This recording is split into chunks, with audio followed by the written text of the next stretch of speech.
You with it? Easy. Let's do it. Okay, guys. Yeah. It's kickoff time. You ready? Yeah. Oh, you know what? Yes. Let me actually help myself later. Help it. Writing down the time. Hard. Now we're cooking. All right, now we're cooking. Are you ready? I'm so ready. Are you ready, Adrell? Absolutely. Oh, let's do it, baby. 3, 2, 1.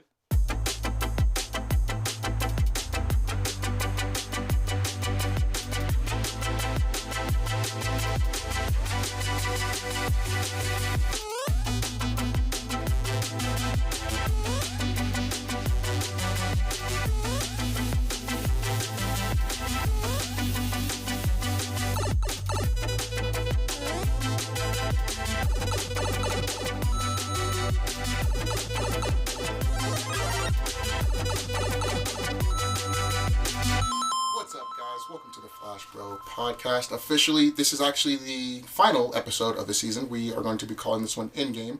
Unfortunately, I had to take Sam and Josh out of the podcast and do a little takeover. So here we are, SweetAyeee Tuesday. On Tuesday. Yes, sir. Yes, sir. Let's go, dude. That was a good intro. That was beautiful, Adrell. Thank you so much. No, that was real. No, that was a real thing, that was baby. Perfect. We are on. We are starting. My friends, what is good? Welcome to the official Flash Bros Welcome in, podcast. everybody. As Adrell said, Yes. we have Adrell SweetAyeee, Little we like to surprise. call him. Yes, sir. Yes, sir. Shout outs, and that shout out, you'll be a part of your own shout out, which is going to be awesome. That's going to be perfect. You guys hear him every week, but he is joining us for our episode today. Finally. Because just like Joshy Yes. and I, he's also a roommate in this house. Yes, that he we call is. Smash House, Yes, baby. he is. We're really flashed out. lucky and honored to have you, bro. I love you guys. Seriously, Thanks for even I having love me you in so the much, first place, man. Absolutely. Let's get into the spiel here. Spiel My it. friends, this production is essentially two best friends sharing casual discussions and divulging our collective interests. That's right. And today marks Season 2, Episode 36. Wow. The last episode, as you said, the end game of our Season 2. Our season 2. It's a wrap, baby. That's right. And normally it's two best friends. Right now we have three. Now, right now we At have this 3. moment, You're right. we have 3. You're right. You're absolutely right, That's my man. that's the vibe of today. Baby. And as Adrell also said, we are recording today for the first time on a Tuesday. On a sweet not hour. a Wednesday. It is April 23rd, 2023, baby. My name is Sam. I'll be your host running today's show. Yes, sir. Joined, as always, by the Star Warrior himself. Who? My brother, roommate, and best friend, Joshy. What up, gang? How we And doing? we also have our beloved roommate, the streamer himself, Yeah. the legend, the man, the myth, the legend, everyone's biggest hype man, SweetAyeee. Did you like that? Good That was shout out. beautiful. Yeah, I thought that was Man, good. I thought that got was you, good bro. shit. I got you. thought Guys, that was good. this now is our official Flash Bros catch-up. Here we are. So, let's hear it. Yes. What's been going on? I'm going to say out of it because, Yeah. honestly, What? I've not been gaming this week at At all. all? If you want me to talk, Joshy, it's Pokemon Sleep, okay? No shit. And I'm slow grinding some... I actually just got a shiny... The slowest grind of all time. It's the slowest possible grind. Shiny Swablu. That's been Oh, my okay. highlight, okay? Wait, Swablu? Yeah. Evolves into Altaria. Yes. Yes. You showed me the golden one. I Is it did, gold? yeah. That low-key, Yeah. one of my favorite shinies and Pokemon in the series. Does but- Altaria have the same like gold design? Oh, yeah. Like this...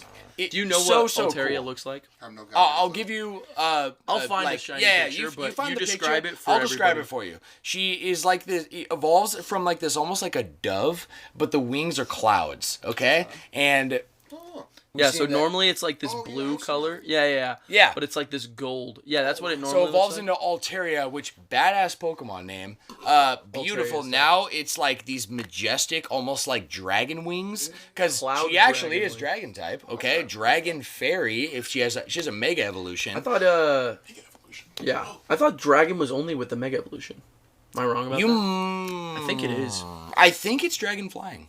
I'm gonna Pretty take sure. a look. What I do know, Oh, though, you were totally right. It's Dragon Flying. and Dragon then Flying. I think it's Dragon Fairy yes, when it's absolutely. Mega. That's an OP combo. Yes. By the way, if you didn't know, Yes. fairy type and Pokemon absolutely busted. used to be Dragon. But What I love about Fairy Pokemon now. Sleep, beats Dragon Yes. ever since Gen 7. Or sorry, Gen 6. Gen 6, When they introduced Dragon Fairy does 0 damage to fairy. to Fairy. It's like Yeah. a hard counter. No, That's it's not like real at the all. hardest No, it's counter you it's could do. dummy, right? Yeah. But it needed it because honestly, up until then, Dragons Dragon have had- ruled the meta. Ice, right? Ice beat it? Or, Yeah. Yeah. But what else is Yeah. Ice doing? You know what I'm saying? No, like they're just there to absolutely. take out dragons. Literally, that's what it was. Fairies are insane. But Mm-hmm. what I love about the game Pokemon Sleep, as I've said on cast, Mm-hmm. it is not a Pokemon game. Yeah. So because of that, the balancing, the meta, it's all different. So now for the first time, one of my favorite Pokemon that I've only gotten to appreciate visually, one of the best Pokemon on my team. That's really cool. You know what I mean? Which we talk about that a lot, where Pokemon has this flaw of naturally kind of pushing the player away from a certain like bunch of Pokemon because they're not, competitively like useful to be like in a battle at all.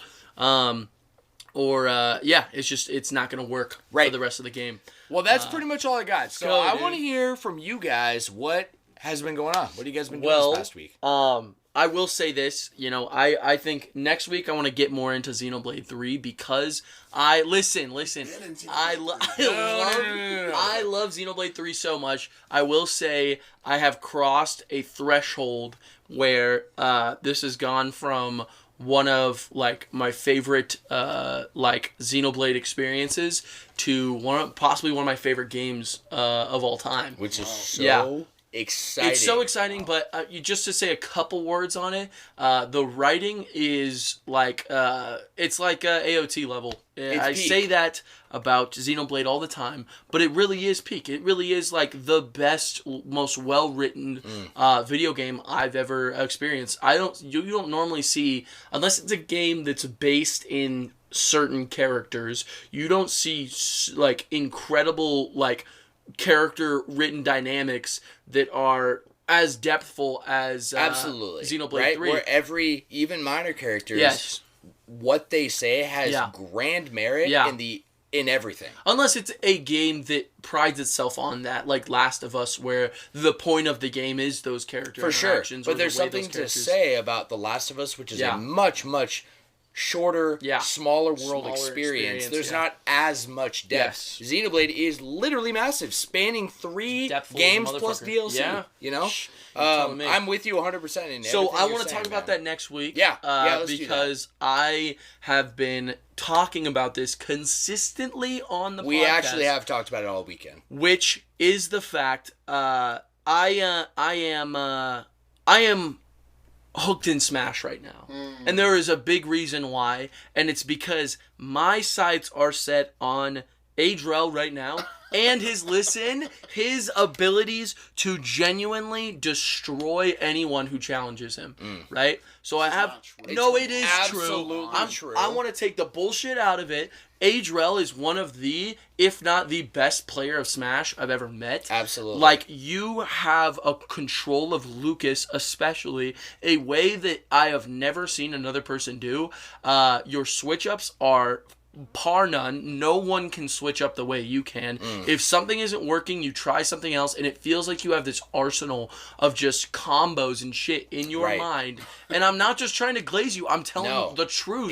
It probably I even felt this when we first started playing together years ago, before, like when I first met you, like 3 years ago, 4 years ago. But it's like Josh, you said, just like you with Dark Pit, it's like you guys have true mastery over that specific character, like that you do not see with someone like, I play a lot of characters, but there is, you are really I appreciate that. And there's like some like that I feel like Mewtwo, I feel like is probably the only character I feel like I have true, genuine, like in any situation, I have like 6 things on the backlog that I could do. And it's mastery of that character. Right. But you guys have these, it's exactly like you're saying, bro. And with Lucas, who is scary good already, okay? I feel like I can play, I feel like personally, not even like sounding conceited, I can play a pretty mean Lucas. I cannot even, the way you're moving, I'm like, how the fuck is he doing that? Hell no. What is that? Yeah, it's absolutely ridiculous. It's super true, bro. My sights are set on Adrel, and I feel like him and I have really been just focusing on, we do dailies, so we try to run it every day. Some days where, our schedules don't line up or whatever. But for the most part, we've been playing pretty consistently every day. Pretty consistently. And I'll say I feel like Adrel has helped me break into the next echelon of what the potential of Dark Pit, especially as a character who, like, what he can do, what he can be. And, you broke it down for Gabe that one time, and I want you to explain it, but the real way that you get better at Smash is by losing over and over. And you said it really well. So I want you to explain it to everybody on how you feel like we get better as players and why daily rounds, even if you're losing over and over and over again, is the most beneficial thing you can do as a Smash player. Yeah. Let me first off thank you for what you guys said, because that does mean a lot to me. It's also true. Absolute truth. Yeah, it's not like us just glazing because we love you, which we do, and we will glaze you if we need to. Yeah. It's such a big topic and ask to this question, because you're 100% right, man. And I want to make sure I'm hitting. I want to say things in order here, and I don't want to stop my words. But first thing comes into play is you guys are both amazing Smash players, no question about it. I've been around the block. I've seen a lot of people. I've played a lot of people, and I am not even close to being as good as I want to be, or even the best player that I know. I know a couple people that I could probably count on my hand, better than me. And of course, I'm no pro. And this isn't, I've met a lot of people who beat me consistently. But I do want to give props where it's due. You guys are amazing Smash players. Sam, your switch-ups, your combos, and your fluidity and the characters that you play are second to none. You move Mewtwo, you move Banjo. I don't even know you play Banjo. You don't. Who else did you play that You do game? play a good Banjo. I appreciate it. What's that other character? Either way, you play characters. Hero's good. I have a big, I feel like I've got, a big, primary... arsenal of characters. Because a part of my own enjoyment in Smash, more than most, because I've played against a lot of other players, and a lot of players stick to one or maybe a main and an alt, right? Yeah. Maybe a secondary alt. Sure. I have 8 primaries, right? With Mewtwo probably just being on top. Mewtwo, Pokemon and trainer, then I have Pokemon, backups that I feel like are really powerful, or I'm pretty good with them, or they consistently get me a win, right? And it's almost like a pocket pick. And that brings a lot of fun for me with the game because it's extremely diverse. Even though there's no characters in the game, I wish they would add an update where they would put some characters in the game. No, you're 100% right. There's just no characters. That's probably the biggest flaw to Ultimate, that they really skimped out on the characters. Maybe just adding a couple to the game would just be nice. Yeah. But yeah, where's Waluigi? That's all I care about. He's not coming. I'm joking, of course. Smash Ultimate is known for its fucking the greatest it is the best competitive game ever. Yeah, it's the best. The name is perfect. It's Ultimate. Yes. Everything. The music, down to the plot of the game. They even have those spirits. They even literally have a campaign, which is amazing. Yes, and I thought, I'm not going to spoil anything, but when I thought the campaign was over, you thought that shit was done. Just getting started. You thought that shit was done. Anyway. Have you beaten the campaign? You beat the campaign. Okay. I don't want to say anything. I haven't beaten it. Anyway, my point was, Sam, your movements with these niche characters, Pokemon Trainer being, I feel like is actually probably your best. These movements that you do that do not necessarily, they're not textbook, and I feel like you really love that, and you sit in that, and you use it really well. Yeah. The down switching and just Mewtwo's, his floatiness, you use these niche characters very, very well. And Josh, your spatial awareness is going to piss me off, because when I play you, and you are amazing when it comes to how well you can space yourself out, where you need to be, doing these things and getting slightly better every single time. It has challenged me to slow down in ways that I'd never really want to, because when you play Smash, you want to play with your flow, but also a really big key is you're neutral. You have to be good at neutral, or you're going to find yourself in a lot of bad situations. How are you getting up on stage? How are you recovering after getting hit from a combo? Or even better yet, how you're just simply putting that other player at a disadvantage by simple movements. Absolutely. And you have, in the last month, 2 months, 3 months, have been really challenging me. And you've actually been coming out on top a lot more of these matches, because you're spacing me to the point that I'm just out of my hit zone, but also Pitt's I almost said some bad words. Pitt also has... You can curse on this cast, okay, by the cool. way. Pitt's a fucking bitch. And he just has...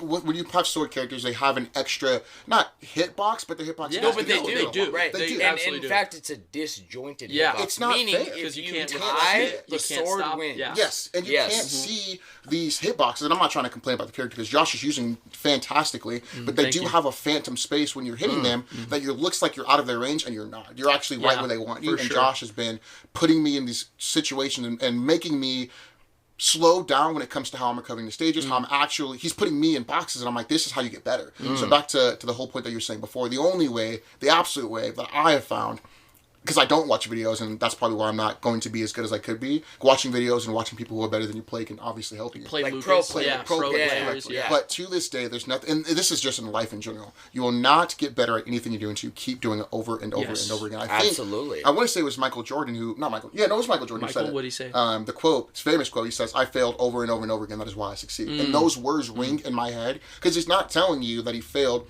and he just got lucky. He's put himself in so many situations that when he was losing, he started to win because he's seen it all. He's been around the block. He knows what to do when it comes to this play or this move or this team. Right. And of course, things are this is just how evolution goes. Right. People get better over time and they see the oldies get played and they do these things that are now easy secondhand that the pros were doing. Right. When they were a pro. And these people now are playing it and they're doing these things. So the evolution, the pickup of people getting better, faster is going to happen. Absolutely. But to wrap up what I was telling Gabe, is Smash is such a unique game because every single situation, every match, every time you play, every character, and you could just be on or off that day, it's going to be different, which makes it amazing. But to become a pro at anything, specifically Smash, you know how to utilize being off, you know how to utilize being on, and sometimes it's just about being better than the person you're playing that day. It doesn't need to be the best around. It's just being better than the person you're playing that day. Right. And like I said before, sometimes you were just off. But when you are off, when you're doing the things and your neutral's better and your stage movements are better and you're finding ways to then blow off your own ceiling to make the game literally stepping into a new echelon. That is the fun of the game for me. Yeah. It's That's beyond like that. That's why I have like the rotating roster. I almost never choose the same character twice in a character selection, right? Like I don't. We're doing a set. Yeah. Oh yeah, I just played him 2 or 3 matches. I'm good. I'm gonna play someone else. You know, because for me the enjoyment is my own, like breaking my own ceiling. Yes, you know what I mean. Yeah. More than winning, more than like executing like anything, you know, like being able to do some crazy thing that in my mind I'm thinking of and I've tried executing it but I haven't been able to successfully do it, like with for example Mithra's side B. Now I mean there was that one game we played in their doubles match that last week. I spiked her twice in a row because like just that's you a part spiked me today with that that side B. You remember that? I did. That is one of the most satisfying spikes to accomplish, it's tough by the way, because it's not consistent. And the animation it's RNG. is also weird. It's so funky. So you literally she disappears. Reappears and is like appearing over and over. Yeah. By the way, there's a shroud of sword hitboxes. Yes. Yeah, so you have to like get right in between one of them and hit her invisible hitbox. Right? Like it's crazy. I want to add on to that. Yes. For Josh, in my perspective, and putting it into other words, basically, Josh's playstyle very different from Adrell and I. I feel like we can relate on like the mix-ups, like the almost like this inter-meta game of you're in your own mind and how do you get into theirs. Yes. Right? That's exactly what it is when I'm playing Josh. Totally. Yes. Josh, when Josh is playing, Josh is a true level 10 CPU. Yes. And I mean that because this is a... I am playing. Sometimes I don't feel like I'm playing against Josh, even though it is Josh executing this. I'm playing against a perfect Dark Pit, where the spacing of Dark Pit, it's like I now, if I can say as a player out loud, oh my gosh, Dark Pit is busted. Yeah. That's Josh proving to me how like that's true. I had never thought that with any other Dark Pit I played before. No, if anything, I thought he was mid. Weak. I thought he was there. Exactly. So Josh's ability to execute. Absolutely. I feel like if I was to go into your mind, Josh, you have a formulaic system in your mind of how to handle any situation. Yes. The more you play, the more you're trying to perfect that system. Yes. You're not going for really like mix-ups are there, but maybe that's only if you're consistently losing against the thing that I'm doing mid-game. You'll just switch it up then. Right. But default state, you have like a formulaic mindset. That's what it feels and like. you execute it. The more you've played, the more you have executed your combos, everything. Right. In such a like immaculate level. With Dark Pit specifically. You do this too with like Min, you do this with other characters, but Dark Pit, it's like you have like truly mastered its spacing, its options, it's like I don't know, trying to like get me to juke, right? Like doing like the fake out with those like those we were jumps, talking about the other day. It's hops. so crazy in this game too. Another layer of Smash in Ultimate is the ability for certain characters like Dark Pit to switch their direction mid jump. That's huge. That is huge. And I didn't realize it until like me and Sam. I was like, that's like crazy that you can do that. A different game, to be honest. Well, thank you guys. By the way, I definitely, I feel like there's a lot more levels I need to break into because a huge part of Smash is switch ups, and Adrel was breaking it down to me 2 nights ago when we were, at the house. The house, yeah, at Kendall's place.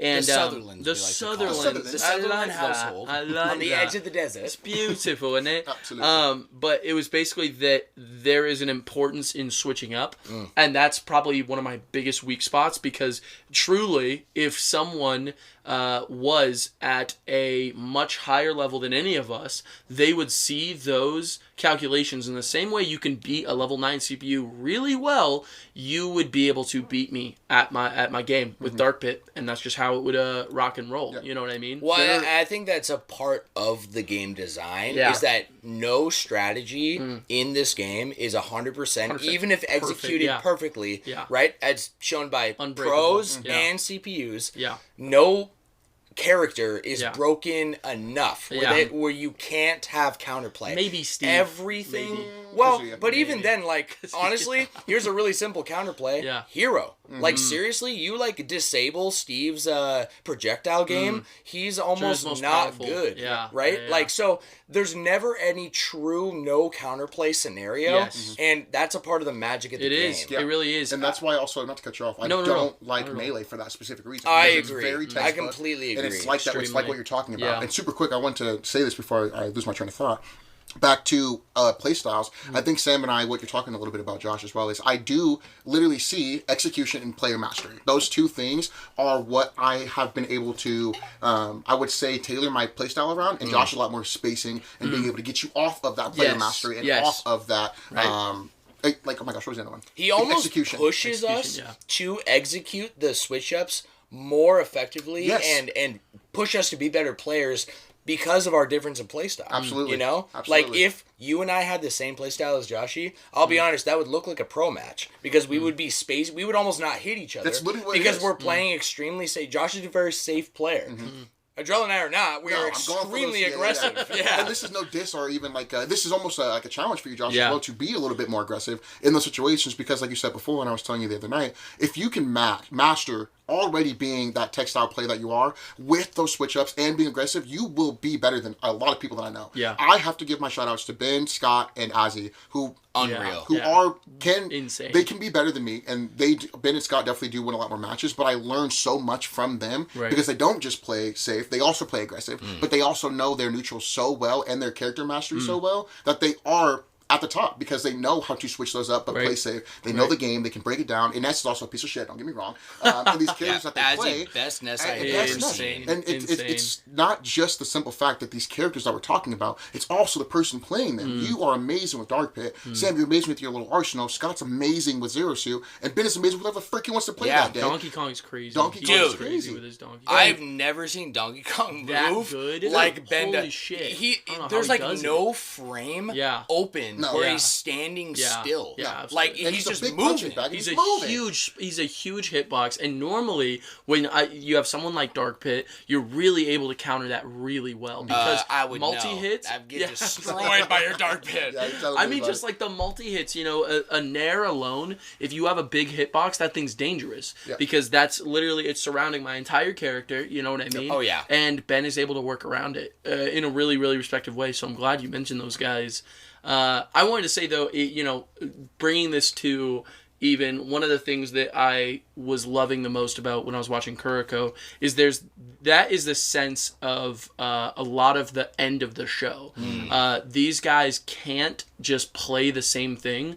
Even Kuroko, it's like he comes out with this thing called the Phantom Shot, and you've seen the beginning of Kuroko. He's not a shooter. He doesn't shoot. He doesn't dribble. He'll pass. That's like his entire thing. Right. He's trash at everything else. He learns to do these things, and then the issue becomes you cannot rely on those things every time. Even if you can execute it perfectly, people will recognize your, he's about to shoot that Phantom Shot. Yes. And the more, so that I loved about Kuroko, and even that, one of my favorite visuals is Kagami opening the door of, because they talk about this, what do they call it? It's like the echelon of legends. The realm of legends, basically, of the you've seen some of them, the Generation of Miracles. Right. They are leagues above every other player. They are over. If you're here, I'm saying down here for the listeners out there. Yeah. They are up here. They are way higher. So the only way to get there is by literally prying open these iron doors with your bare hands and you see this visual of Kagami because it's like, it's so good, dude. I literally I'm not kidding. Kuroko is like my favorite. I love sports anime. Like sports anime, no question. I've only seen a couple, to be honest, but it's like those visuals are what I think when I'm playing Smash. I literally have to, if I want to be on a Drell's level, I have to literally break into that echelon by abandoning what I normally do and trying to switch up or trying to become something that I'm not, Dude, like absolutely. Blue Lock. Yes, Blue Lock. Bro, By the way, we are playing Smash after this. Oh my that's God, not this even a talk, question. Not even a question. Needing it. Hyped up. Let me finish these thoughts real quick because this is I believe it'll make people who want to get better Smash, specifically Gabe or myself even or whoever, all of us. These thoughts of their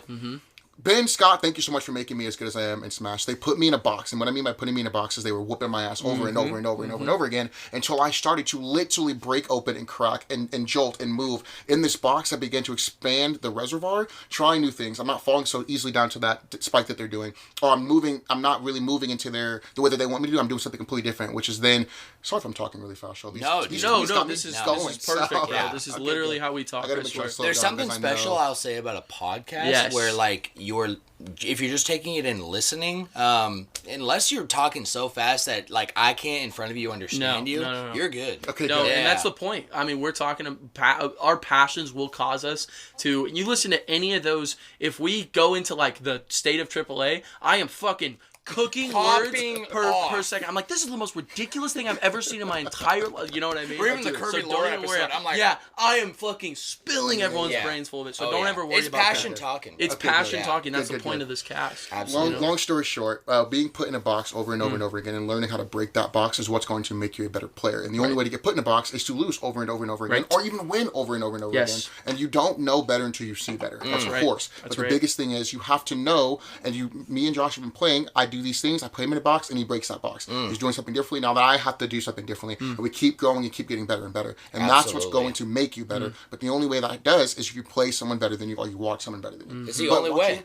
Watching is great. If you're not challenged, then you're not. Yeah, you're using automation more than critical thinking to execute a win. Yep. And that's also what we talked about, because you were saying how impressive you find it that I've trained so much during CPU matches.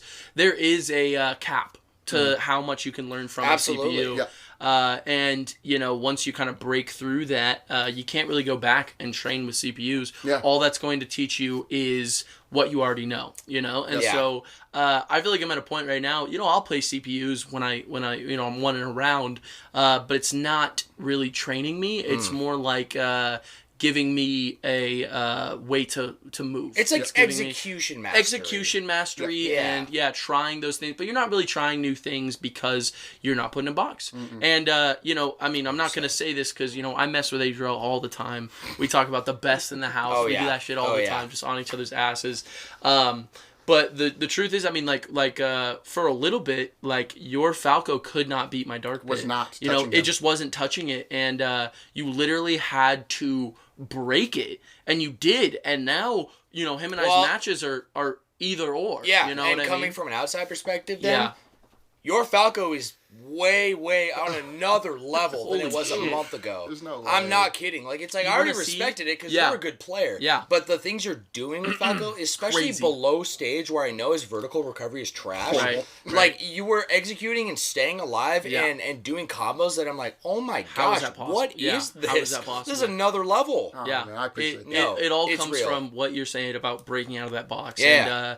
And, I'd say it's easy to be put in a box from a new player or playing someone new, but that only makes you better. And if you want to talk about improvement, our friend Gabe is the perfect example of being put in a box and having to break it, and how that can change you in such little time. Yep. You can learn Smash in a year. You can become a fucking pro in a year if you really want to. And that goes for most things, to be honest with you. But for Smash, you know, what we're talking about, Gabe, you look at him a year ago, it would look like an infant versus an actual adult. Right. You know what I mean? Not saying, you know, he was trash or anything. No, that's not my point. It's just giving like a more like objective example Yes. of how much growth he's had. Of how much unbelievable growth it's been. Like, unbelievable. So, shout out, Gabe. Shout out. Shout out to everyone who's breaking their freaking... absolutely. No, dude, I'm grateful for it because truly, like... You guys don't even know, before moving here, it was like, man, I'm praying for a good group of guys. Found them. Okay? They're sitting right in front of me. And a group, maybe a separate group, to play Smash. Dude, I'm not just playing Smash. Like, I'm getting humbled. I'm getting challenged. I'm a better Smash player because of you guys. And we have all grown together. The first person I played Smash against in this whole group was Dorian officially, and then it was Josh. Yeah, seriously. Like when we first hung out at Dorian Jake's apartment. Way back when. Two things, man. First off, we do have a lot of friends who play Smash and are actually good. And that's amazing. It's that's amazing. Super sick. Such a blessing. Second thing, I know we've been talking about how to do this and how to do that, but it's only so good if you can actually put it into play. And I want to put this out there because you guys already know this, but we are hosting a Smash tournament here soon. Oh my gosh. Good plug, bro. Whoever's listening, if whatever the case may be, I want to talk about this because being in an intense situation, you have to do things because you want to win. It's a tournament. You have to do things that are a little bit different out of the norm. You have to push yourself because you want that W, and you will find a better play within yourself. We are going to be hosting a Smash tournament here soon.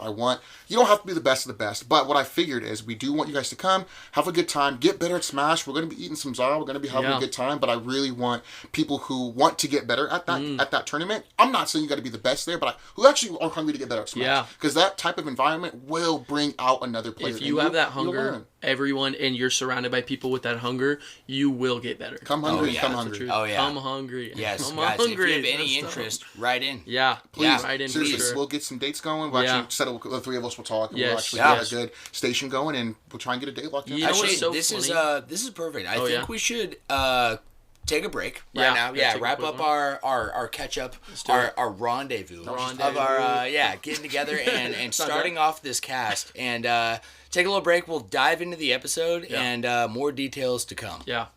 All right, we are back. Adrel, I'm going to run you through, along with our audience here, our section that we call Plugged In to wrap up our introductory to each episode. Whoa. Wait. We're grabbing the tweez, no? I am grabbing the tweez. Do you have any left? What about you? I don't. Okay. He says as he finishes his tweet. Both you guys. First to finish gets $100. Wait, I was joking. What's up? I'm already done. Sam eats the can. What do you guys want? Yeah. What do you guys want? We only have like The Chihuahua last night. Let's see. We have originals. What you got? Yeah. What do you want? I'm not really, after having, we've been doing the box of tweez since we started pregame, so episode 12 now. I feel like my, almost like preference is like ground zero. It's been leveled out. I'll take any of them, and I'm perfectly happy. Agree. You know what I mean? Absolutely. In fact, it's almost like fun. It's like, hey, whatever you hand me, I'll take it. Yeah, the tweezers are naturally good. You guys also know I don't like teas or seltzers anymore, so I felt this is definitely the right time if I'm going to drink one, drink one. You gotta absolutely bust one out. Right, it's got to be with purpose. Yeah, and normally we don't talk about it on the Maincast, but it's a celebration today. It is. Absolutely, dude. So we're all part of it. Want to do a crowd? Do the trickle? 1, 2, 3. Yes. Yeah. Okay. All right. Ready? Yeah. Ooh, we didn't even need to communicate. That was so burnt. That was burnt. Wait, everyone sip it up. Yeah, sip. Have to, bro. Perfect, baby. All right. Get it. Let's dive in. My friends, welcome to the official Flash Bros podcast. Welcome in. Locked in. Yes, sir. Let me get all this liquid out of my my mouth here. They call that spit, I believe. Oh, yes. Yeah. Swallow my spit. I'll reiterate, this production is essentially two best friends, now three, sharing casual discussions and divulging our collective interests together. That's right. That's good. Right, baby? We blend retro and modern topics framed around gaming, anime, and our further diverse passions. Yes, and our sir. focus is set on spreading positive vibes within our comprehensive informative content that we like to keep extremely casual. That's what we you do. Know what I mean? That's how While we do building a vibrant community where you can actively join the conversation, just like Adrell has. Just today. like Adrell's been. You know what I mean? All day. Our episodes drop every Friday at 5 a.m., and that's actually going to stay consistent with us recording on Tuesdays now. Yeah, It'll give me just one more day of buffer. Yeah. Honestly, as a just in case. Yeah, right? Johnny was life telling happens. us the 2 nights ago when we were at the we were a little celebration for Sam's party, and he was like telling her that one time that you accidentally uploaded it like an hour late, and he was like, "Where's that shit at, Sam? Yes, bro. Where's it at, bro?" Actually, we talked about it at the bar. I uploaded the last episode. Oh yeah. At 1 p.m. Oh, yeah. or 2 p.m. something like that. Johnny right was before I went heated. to work. Yeah. He was heated. I was thinking of him because he's always on it. He works super early in construction, so he's always usually the first person. Yeah. He will have finished the cast by the time I wake up. Yeah. Right? Yeah. So I didn't record it because, as we alluded to, something happened to me Thursday night, the night I needed to get it uploaded and recorded and edited. Right. So I was unable to do so, and I passed out, woke up. I'm not home. iPad's dead. Yep. Shit. I did not get the podcast uploaded. Yeah. So that honestly was the only one that was You were expecting passed. that text from Johnny. Absolutely. Yeah, I was fully expecting it. Yeah. So, normally, the vibe is Fridays at 5 a.m., and I feel like it will be 100% consistent with my added day buffer now. Brand new that day. we've got. Yep. With pregame dropping 24 hours earlier, so that'll drop Thursdays at 5 a.m. as well. Which you got a special one yesterday. When it came out, by the time you're hearing it. By the time you're hearing because it. Because Adrell is also in that. That's one. right, man. So I'll make it very prominent in the title, so you will know. This show is available everywhere, my friends. By the way, all audio platforms. And I use Spotify. Josh uses YouTube Music. What do you use to... Also YouTube. That's what I like to fucking hear, baby. Yes, sir. For sure, bro. Joshy and Adrell, let's explain how everyone can get involved. Let's do it. Absolutely. Questions, comments, theories, discussions, and more can be written in, my friends. That's right. We would love you to. Honestly, we favorite things. We could do this for eternity. What we're doing right now, just the three of us. But we envision a dream about a community. That's right. That is just as involved as all of us are. That's right, you know baby. what I mean? So that's right. we would love for you to be a part of the show, my friends. You can check out our website, patreon.com/flashbrospodcast. There's a free membership. You get email updates, more personalized updates, and exclusive bonuses coming starting in season 3 for our free members. Let's go. As well as direct access to our Discord. That's right. Which you will also see our gold tier sponsorship. That's right, baby. Adrell, you might be asking yourself, what the heck is your gold tier sponsorship? Are you asking that, Adrell? I was definitely asking that. That's a great question. I'm so glad you asked, brother. Really, really smart. There are some big benefits. It's $5 a month as of right now. You get special recognition during each episode. I definitely feel from chugging that twee, by the way. Like absolutely. Right before we started this. I'm like reading it off and I'm like, whoa. The screen just moved, bro.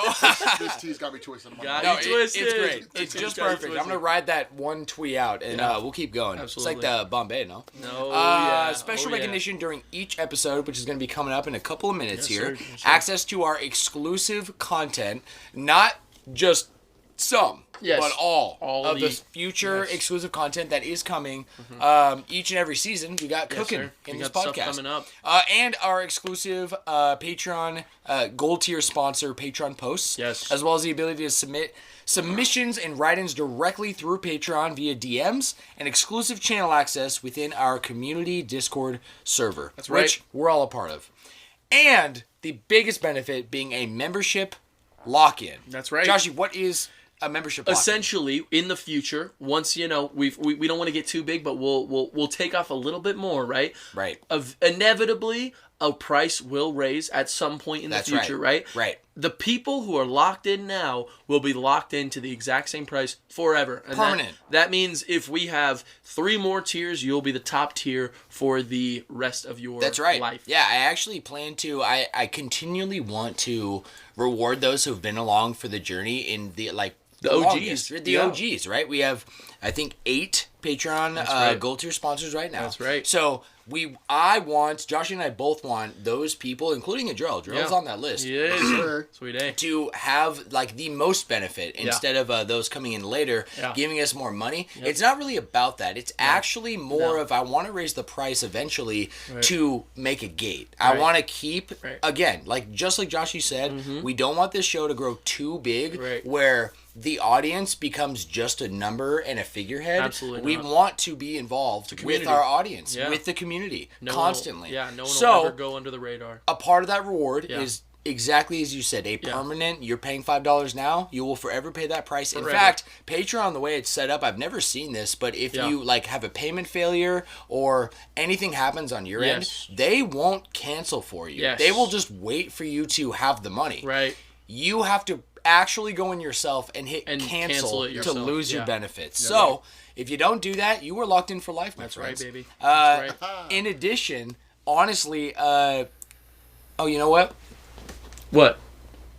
Scratch that. Okay. Save it for another time. No addition. But Joshy. Subtraction. Yeah, just subtraction. Oh, no. You know what I will say? Oh, okay. Just like you said with gold tier sponsorship, I do plan on, when we increase the price, when it goes to $10 a month eventually, maybe that's a year from now, those members will become the new gold tier sponsors. Yes. And you as gold tier sponsors will upgrade to a brand new tier that we don't have yet. We don't have the name yet. But potentially platinum tier sponsors. Absolutely. You know what I'm saying? You get the vibe? Diamond, so by maybe? being on board earlier, you are continually rewarded more than most. Yeah, forever. Okay? So the OGs. Yeah. But Joshy, Adrell, what if that just takes too much effort? What if I don't want to sign up for anything? Yeah, you don't want to put your login into anything. You don't want to put your card into anything. Right. You just don't feel safe. Yeah, that is completely fine. That is completely okay, my friend. Just send us an email. Send us an email. Everyone's got an email. Send us an email, flashbrospodcast@gmail.com. That's right. You can just submit all your write-ins to the show that way. Or you can check out our Spotify. On each episode is a Spotify Q&A where you can just directly answer a simple question that I've tailored to each and every episode. Every single episode. Your support means genuine growth for this podcast and our community. You'll be a part of this family, and we appreciate and love every single one of you. Every single one. Every single one. Joshy, it's time. Let's get it. Let's get into our gold tier sponsors, yes, sir. Friend. Starting at the top of the list with Annette. Yes. Annette. Oh, my mother. Yes. The very first Patreon sponsor we got. Of course. Yeah, dude. The angel, the sweetheart she is. I'm so sorry, I haven't met either. You haven't? No. Really? Well, over the phone, yes. Yeah. Which doesn't count. Come on. No, Well, like FaceTime with Jack? FaceTime with Jack. Oh, okay. That makes sense. My mother is one of the sweetest ladies alive. Yeah. Seriously. She really is. She really just gives her heart to people. And it's evident in this podcast. She's not a podcast listener by any means. Right. But she's like, oh, you started? Like, send me a link to your website. First Patreon subscriber, day 0, baby. So we love her. Been along for the journey. Yeah, she has. And a day 2 subscriber and sponsor here is Donald Duck. Oh, yeah. Donald Duck. Have you heard the legends of Donald Duck? Yeah. Oh, my gosh. So this guy has been with us since we started, essentially. Yes. We haven't heard from him. We've reached out multiple times. We actually sent him a special, and we shouted out on cast. We wrote him a special message that we were going to read out live. Yep. We haven't heard back, but not yet. Honestly, him being in the dark is kind of like it's like this like crazy fire mystery. Definitely mystery. This mystery character, and we love and appreciate you. He's we love him. Still giving us support, Donald we love you, Donald. The man himself. Yeah, yes, sir. He's a real guy. I hope so. Yeah. I mean, he's getting money. Well, have you seen him? He's in it. You've heard of Kingdom Hearts, right? Yeah, of course. Yeah. There's I think he's one of like the side characters with Goofy. Yes. Just under Donald Duck. Do you know him? Have you heard of him? I think I have. Yeah. Kind of has like a. I think he speaks English, but it's kind of like it's like broken. It's something mixed with something else. Yeah. You know the one? Okay. Yeah. The Quacker. The Quacker. For sure. Yeah. For sure. So shout out to the Quacker himself. The man. And the next on the list is Queen Kendall, yes, baby. Sir. Which you guys extensively shouted out on the pregame for the weekend gathering we had. So yeah, Kendall. You get to hear all about our weekend escapade and a lot of stuff we'd normally not talk about on the main cast, so go check that out now. Go check that out, guys. We had a fantastic weekend. Thanks to her and her family. Absolutely. Shout out her family as well. But Kendall has been such a great supporter of the show and our lives. Oh, yeah. And, I want to do something special for Yes. this next shout out. Yes. It is Sweet Adrell. Are you kidding? He has joined us on the podcast today. right. So, aside from our usual Yes. super over-the-top shout-out, we love to give Adrell for him and his channel. I would actually love it, Adrell, if you could explain what you do on Twitch, just where you're at, and just you can talk as long as you want. Please. This is a time to greenlight yourself, my friend. That's right. You guys are amazing, man. Thank you. First off, thank you for even having me on the show once again. I know I've said it multiple times, but I cannot stop expressing my gratitude to you guys. We love having you, man. It's so much fun. It's been a blast. It's definitely been a treat for me. Already. SweetAyeee channel, SweetAyeee community. It is my platform on Twitch. I'm supposed to be also promoting on TikTok, but I just can't stand that app, and I also don't like Instagram, so just don't do it. I feel like the odd one out in this. Well, you know how it goes. But anyways, it is a place where gamers on Twitch can come enjoy. Also, a very, very similar atmosphere. Come game, come get some laughs in, but specifically, just remind yourself that you're loved and you're taken care of, and you can make a community wherever you go, but that community is special because they're coming to see you. Right. And you want to give them not a good show, but just like a good time. That's why they keep coming back. Absolutely. I cannot tell you how many times I've been on stream, played a random game, and I just put my Twitch out there to get a little bit more of a sighting, and people will literally come, and I have gotten at least 4 to 5 followers and some subscribers because I really enjoy the vibe. And they will tell me that I'm just being silly, goofy, per usual. Sometimes I'm in a bad mood because I lose the game, and people still care and they want to come see me. I think the most I've ever had watching me, I know it's not much, but for early viewers, the most I've ever had watching me was 29 people at one time. Dude, and I felt famous. That's crazy. Live. Like 29 people out of their day coming to come see you. And sticking in, And sticking it out. And of course, that number went down. But anybody over like 10 people, that's insane. No, and that's a lot of them I didn't even know. Yeah. So it was just amazing, man. But please tap in SweetAyeee. 3 E's on the end of that. Right. SWE. Do you want to hear my play? Yeah, I know you do it really I do this well. every single time. So check out SweetAyeee on Twitch. That's at SweetAyeee. That's SweetAyeee. That's 3 E's right there. That's right. Go check him out on Twitch. He's so funny. Such a caring, beautiful, loving soul. Join the community down there, and like he said, get some good laughs. Yeah, you like that? that's right. I do that like every. I do that that's every sick, week. man. I would also like to tack on Yes. that Adrell reached Twitch partnership within his first week streaming. Yeah. By the way, that's that is insane. unheard of. And what? It was like 100? It was, It was 50, right? 50, yeah. And this is coming from, I was a part of kind of the really, really early Twitch community. Like, I've talked about, like, my speedrunning and being into that. And I've streamed myself, like, way back when. But I had friends who were going all into streaming and going at it for months. Absolutely. And didn't make partnership and gave up. And this guy... And guess what he does? Dude. Pulls up. First week. Get the function That's of what I'm Twitch. saying, man. And becomes a natural. It's called a partner, right? It was affiliate. Affiliate. So a partner, but you have to have like 75 people watching you at all times. Not at all times, but like often, and then not like 2 average. Like 100. Either way, it was a blessing, and I couldn't have done it without you guys. And it doesn't take much. Like subscriptions and following are 2 different things. Being a follower is just literally coming in, tagging in, and saying, I like this guy, I'm going to follow you. But subscription is what people actually pay. Right. And I actually will tell you super quick, y'all. Right now, we are looking at 209 followers. So I'm actually... Wow! Bro. That's so impressive. That's amazing. Yeah, that's amazing. To myself, I haven't streamed in a month. But it's because I've been going through some things on the outside. Either way, I was... As we all do. Of course. Life goes on. But we'll be back. And I have some very special things I want to do for the channel. So please come type in. Come say what's up. Please, yeah, dude. You still got clips up there, no? Like I've checked out your... funny clips. I'm not gonna lie. I've checked out your channel and I've played some of those clips and I'm genuinely laughing out loud. I love also just tapping in for a little bit. It's so much fun because every Adrell's the type of a streamer, obviously, smaller than the big dogs, but just as like personal, if not more personal. Like every comment you make, you will react to.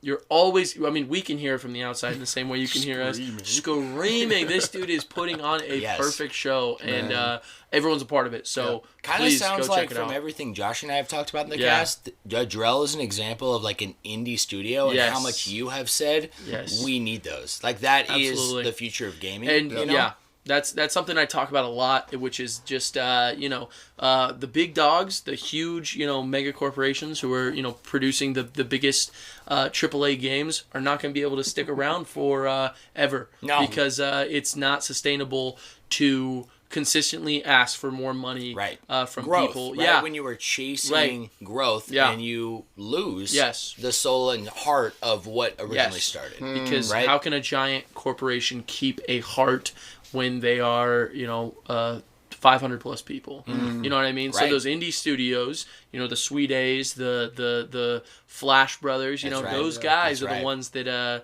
I believe will be where everyone gravitates to. You know what I mean? Yeah. So that's where I'm gravitating. So shout out to damn right, man. Fucking shout out the next number 5 on here, John Rao. Johnny himself. Johnny, it's so funny. So I just finally got his number. Oh, right? yeah. Yeah, because you were. That's on me. That's on me. But he put in my phone. Excuse me. He made it the contact John Rutherford. So I was like, that's perfect. My man. It's literally perfect. Yeah, dude. And, Johnny, so huge good. part of the weekend, along with Lene Lovelady. Absolutely. The next one on this list, man. She absolutely showed big supporters of the entire following we have. Whole cast. Yeah, the whole cast. Everything we got. They hear every shout out we give you, and I'll reiterate from our last episode. Yeah.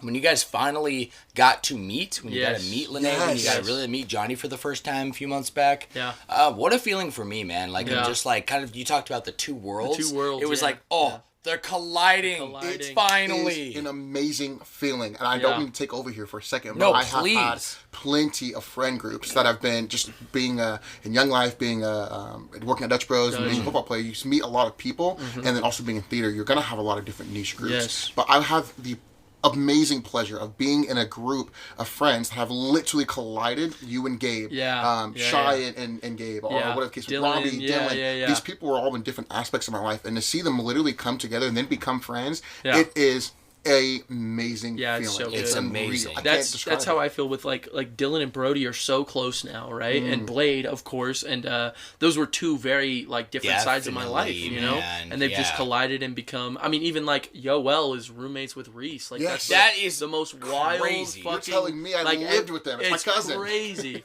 And that's my childhood best friend, right? It's I've known since I was crazy. 8 One of your years youngest old. friends you ever had, Dude, incredible. There's so much to say about it, and I don't think you can even put into words like you said words fully is hard. because there's nothing else quite like it. Nothing. When you genuinely just have that love for these two different people, and then they love each other, and now you see you are kind of in a culmination of who you surround yourself with. So if they're becoming friends, that probably is a full circle moment of you all are down for the same shit. Absolutely. Right? You all have the same kind of heart. Yes, and there's no mistake on that. No. It's not some random thing that happens. No. All the people in your life are placed there strategically, literally strategically, and are all, in my opinions, every single blessing I've had is just thanks to God looking out for every single one of us in such a beautiful way. Yeah. And, I mean, this weekend was a great example of that, of just worlds colliding, literally worlds colliding, of seeing Marcus at your bar, talking to Johnny. Man. That's some of the craziest, I never thought I'd see those two people interact, but it's just, that was the whole weekend. It's it was like just Smash that Ultimate, no? It literally is Smash Very much so. How is Pichu fighting Sephiroth right now? What's that's what I'm happening? saying, man. How is On that Banjo's possible? world. On Banjo's world, and then Playing Steve somebody else's pulls up. music. Yeah, Steve's yeah, music. and then Cuphead's theme songs in the background. Oh my gosh. Yeah, it's so good. dude. So good. Wrapping this list, Yes. we got two more names here. We've got. We'll actually jump to Mike Sims. Yes, sir. Yeah, brother. Michael Sims. Yes, Michael dude. Sims. Yeah, the latest Patreon gold tier sponsor we got. Joshy's own father. Yeah, my man, Sims. Mr. Sims himself. He's been really supporting the whole podcast grind that we've been on, and just texting me stuff whenever he's listening. He'll text me about it. It's so funny. I told the story already, but he texted me this one time. He was correcting me on the word acolyte because we were confused on what it was, and he texted me after. He's like, "Shit, I realize now it's not live. I'm not gonna be able to let you know what it is live." So, and that was like days after we talked about it. So it was just fucking funny. So no, dude. Shout out my dad. Thank you for the support. Yeah. And, we love you, man. Yeah, we love you a lot. Please cook for me soon. I'm begging. Yeah, he is. Oh. He is a mean man on that show. I'm sick of hearing about it and not getting any. I want Mr. one of Sims. those seafood gumbos, bro. Dude, yeah. From your I mom. want one of My your mom breakfasts, goes crazy on the gumbo, but my dad is a grill master. Like Grill master. He used to be the shrimp master. My mom's had to take it over because he actually like developed a shrimp allergy. What? Yeah, What? so he can't like cook close to it anymore. That's not what you want to hear. But my mom, she is also from Louisiana. She knows the vibe. Oh, wow. She's the gumbo queen. Yeah, they met at LSU actually. Oh, jeez. Yeah, so they're my whole family. What's LSU? It's a Louisiana State University. Oh, basically okay. the ASU here. Yeah. Go Tigers. But What's up, yeah, man? no. What's up with that, bro? But yeah, no. They know what they're doing. I'll tell you that much. Hell yeah. Yeah, they do. Well, you know who's last on this list? Who's last on the list? It's Mikey of the Sandoval 7. Another shout out for Tayden of the Sandoval 7 as well. Who's listened to many episodes. Tayden, he's Mikey's son. Yeah, I think yeah. he's... Oh, wow. If I remember right, that's Mikey's oldest son. Oldest son. Yeah, Which is Tayden. 16? I think 16, so. I believe so. Yeah. Tayden, if you're listening and we're wrong, let us know. Yeah, let us Please. know, baby. You're also a legend for listening. You are Yeah, a dude. legend. Absolutely. Yeah. Same to Mikey. Mikey. And the whole Sandoval 7. Let's be Yes, honest. man. Let's be honest. The that's video a they crew. sent me on my birthday, So bro. sweet. Yeah. I just Yeah. told him, Mikey, it would be an absolute honor, along with the pleasure, if you please came to the house and brought the kids. Yeah, bring we the wanna kids meet them. over. We Yes. want to have a day. Have a dinner. We're not good cooks, but we'll have something there for it. I We'll would eat love some that. pizza Well, maybe. we all could provide something. You have an insane what's that called? Oh, the Alfredo? Alfredo. Oh my I was gonna say if we do it dude. soon, we could get Dave on that dang grill. On the grill. Yeah. Davey. Dude. Bad Gonna need you man. back on the We're grill. gonna need you back on that grill. We could have a duo grill set up. Back We got on the grill. Mike over here, and we got Does Mikey know how to Dave. cook? No, not Oh, Mikey. my father. Your father. Yeah. Oh, yeah. Michael Sims. Yeah. Oh, dude, Mike dual Sims, grill yes, action. yes, Yeah, yes. Mikey's bringing the kids. Yes, You know, like yes. if you Yeah, can he's do doing that, enough. you've done enough. Yes, You know what I Exactly. mean? Like Yeah, that's we want to absolutely feed them true. together. Yes, then, man. Please. Absolutely. Really mean that from the bottom of my 100%. heart. That would Yeah, be so dude. cool. honestly, Would love all it. you guys, we're at the list with just we appreciate and love all of you, All of them every so single much. one of you guys So so much. much. Yes, Two sir. more special shout outs, Yes. okay, for those a part of the Flash Flash Bros crew. team, the Flash crew themselves. crew, yeah. We got Brad, who is Shadow Buddy, also Shadow Buddy Music. You can find his Yes. handle pretty much everywhere. This guy makes the music for our podcast. So have you heard the intros? I've and, heard it. yeah. Snippets of it. Yeah. Those songs are all produced by our man Shadow Buddy. Yeah. Are you Music. kidding me? Oh yeah, That's oh insane. yeah. And Yeah. I've known this guy as long as I've known Reese. Yeah.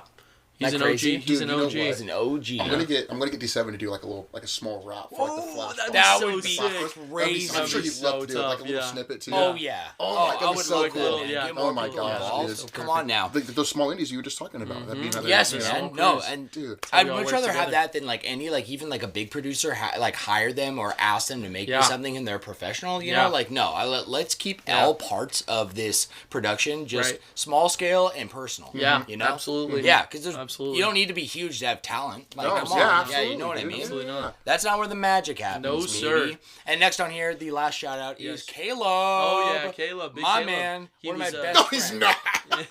Wait, really? Caleb was No. no, Not not the Oh, okay. I was thinking about good Caleb. hell no. The genuine confusion on your face, bro. He would No, sell our mic. this is Caleb with a K, okay? Yes. And Caleb and I have been really, really good friends for a long Yeah. time, and like definitely, it's like he's a brother for life. Yes. One of the best friends I've ever had. Genuinely a guy that I've known for over 10 years. We haven't had a single argument in between us. You Dude, know what I that's mean? insane. Literally, yeah. That's insane. Real It's special real guy. shit. He was the additional co-host on the special episode Yeah. we did Christmas time when he was in Yeah. Oregon or Washington. Oregon. Yeah, That's that's sick. right. Yeah. So, and he stays pretty caught up in the cast too. So even if Yeah. like me and him haven't been able to, honestly, this season of work and the podcast, it's like pretty much a first for me in terms of like time constriction. Right. So Caleb and I, as a byproduct, we've normally had like one gaming night a week, maybe every other week, since we've been friends. So over 10 years. Right. This is the first season we haven't been able to do that. I haven't actually gotten to game with him since like last year, to be Damn. honest. So, honestly, he stays caught up with me and like kind of all of us at the house by the podcast. So he He's knows always about listening. SweetAyeee. Oh, He knows about SweetAyeee? He I knows hate about that. He sure does, baby. Sweet is the worst. No. Shitty A. Salty No. A. So, SweetAyeee. My friends, that wraps up this list. Joshy and Drelly, you know how we do. I know. My brother. Yes, sir. Yes, we have our first official segment going in. This is a special episode, I will say. So, we are cutting out some things to really just like make this very cohesive. But we have to kick off by diving into the classics with our very first section known as Retro Recap. Yes, sir. Retro Recap. I heard you there. You were Retro was a part of that. No, it was perfect. Retro. Metro. Let me write the time right here. We have a special retro recap, just like we did to wrap season 1 of the Flash Bros podcast. So traditionally, this is just a curated piece of gaming history, covering something from the past from today's date, which is, what do we say, the 23rd? 23rd. Yes. I usually get our info and our list from Moby Gaming, which has been a database since 1999 and includes a average critic score from all the critics who've reviewed the game, as well as a little bit tidbit of info, just in case nobody knows about it. Right. Today, we got a special one. It's not a game, okay? This is the establishment of the Pokemon Company. What? Yeah. They were established 26 years ago today. Holy shit. That's crazy. April 23rd, 1998. Yeah, literally. Isn't that crazy? Yeah. Dude, yeah. So, a little bit of history. Yeah. They actually were established as Pocket Monsters Center Company in Japan. So, Pocket Center. Yeah, Pocket Center. Yeah, Pocket Center Company. Yeah, Pokemon Center. Yeah, before it was actually the Pokemon Company, which is what you see today. Right. When you pull up any Pokemon related IP, even stuff that's not gaming, it all says the Pokemon Company. It's like the red circle. Or it's like a Pokemon in red letters and has a circle. Am I tripping? I'm thinking Nintendo. I'm definitely thinking of Nintendo. I think you're thinking of Nintendo, my guy. Definitely Nintendo. That's Nintendo, but, partially. Partially part of Pokemon. We'll cut that out. Write that part down. Yeah. They're subsidiary of Nintendo, right? Yeah, right. Absolutely. So, it's all the same. It's all the same wheelhouse. Absolutely. In October of 2000, that is when they officially changed their name to the Pokemon Company from Pokemon Center Company in Japan. Pocket Monster. And in February of 2001, they established Pokemon USA Incorporated. Oh, wow. So they actually had made an overseas branch for the Pokemon Company. Wow. And really, the only added bit of info here, because I want to recognize to keep this in our news is probably going to be kind of concise, because Adrel, I know, isn't the biggest Pokemon guy, but you live with a couple of huge Pokemon nerds, big ones. But we have talked about Pokemon extensively on the show over and over again. We have main topics about it, about speculation, about our favorite games. Yes, this is just kind of shouting out and acknowledging the origins impact, of the things that have impacted us. Absolutely. So Did you ever watch Pokemon or got into Pokemon as a kid? No, I was actually going to say I'm not going to say that I am a huge fan as you guys, because I actually really do enjoy it. But what's funny is, if I can offer my little 2 cents in it. Please. Of course. My favorite game, it's actually a core memory that Jay and I have with one of my best longtime friends. His name is Austin. Yeah. We were I want to say we were in middle school. Maybe we were in high school. I believe we were in high school. It was right when Jersey Shore was not coming out, but they were just doing a Jersey Shore weekend. Don't know why, but this is a very fond memory that I have. We would always go to my friend Austin Baker's house for 3 days, 3 nights. I don't know why we just always go 3 nights. Right. We spent every single New Year's there, but we would go and we would hang out for 3 days. And his family's so awesome. I love the Bakers. They are amazing people. They always housed Jay and I. They fed us, and they're just amazing people. But this weekend specifically, it was a Jersey Shore weekend. I never even watched Jersey Shore. Right. But I remember specifically, all 3 of us had old Game Boy Advances. Oh, my gosh. And we were watching Jersey Shore, and we got 2 huge monstrosity bags of Starburst. I'm not kidding you, 2 of them. Starburst. I swear to you, the big bags. And we finished both of those freaking bags of Starburst in one night. 3. It was over the course of 4 days. Okay. But it's such a fond memory for all of us, because we were playing Pokemon. I was playing Ruby, which is my favorite Pokemon game. It's the only game I've ever played. I love it. It's amazing. I loved it. And this, I used to hate. I shouldn't say I used to hate Pokemon. I just didn't understand the hype. Yeah. And so I got into it. And Jay, Austin, and I were all hooked on a game. I think Jay was playing Sapphire. Yes. And then Austin was playing another one that I can't remember. But Is it Emerald? Was it Emerald? I don't want to say. I don't think it was Emerald. But it was. Did it look like yours? It did. So it probably was. And if it was Emerald. Advanced, it most likely was Pokemon Ruby, Emerald, and Sapphire. He was playing Sapphire. They were both playing Sapphire. Oh, they were playing Sapphire. Okay. But that's weird. I thought you were a blue lover. That's kind of strange. Well, it was back. My Game Boy Advance was blue. Don't get me wrong. No, true. Anyways, long story short, so we were literally in this room for days smelling it up, not moving, eating a bunch of Starburst, and playing Pokemon. And we all finished the game in 3 days, and we were having the time of our lives. It was amazing, dude. That's my only Pokemon story. I love it. But that sounds like a memory that's pretty core to you and would not exist if Pokemon Company was not established back in October? No, sorry. Today. 26 years ago. I don't know why I said October. It's because you said... October of 2000 is when they actually changed the name to the Pokemon Company. Yeah. I fucked that up. My bad. Cut that out. I know what you're saying. Put that down. We'll cut that. We've got some editing skills. I will say that the feat I want to talk about, or even just shout out for Pokemon Company, is there is 122 officially licensed Pokemon games. Does that include apps and shit? Yes. Okay. Holy smokes, dude. Isn't that wild. crazy? That's unrealistic. It really is unrealistic, but also like you really think about like I'm looking at that poster right there. He's got a Pokemon Snap poster, which is a sequel called New Pokemon Snap. Crazy. I haven't played the new Pokemon Snap, but the OG on 64, classic. One of my favorite games growing up. So they got Pokemon so Snap?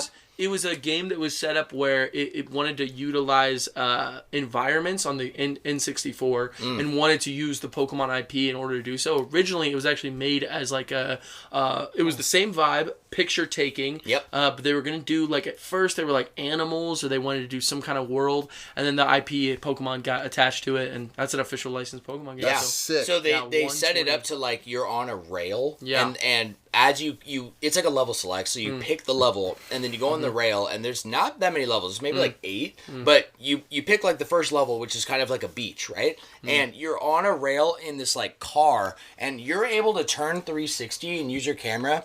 The level is always exactly the same, but you are looking at, they wanted to make it a very natural environment as if you were in the world of Pokemon, right? So the Pokemon are like reacting with each other, reacting with the environment, doing sorry, excuse me. That was a 0.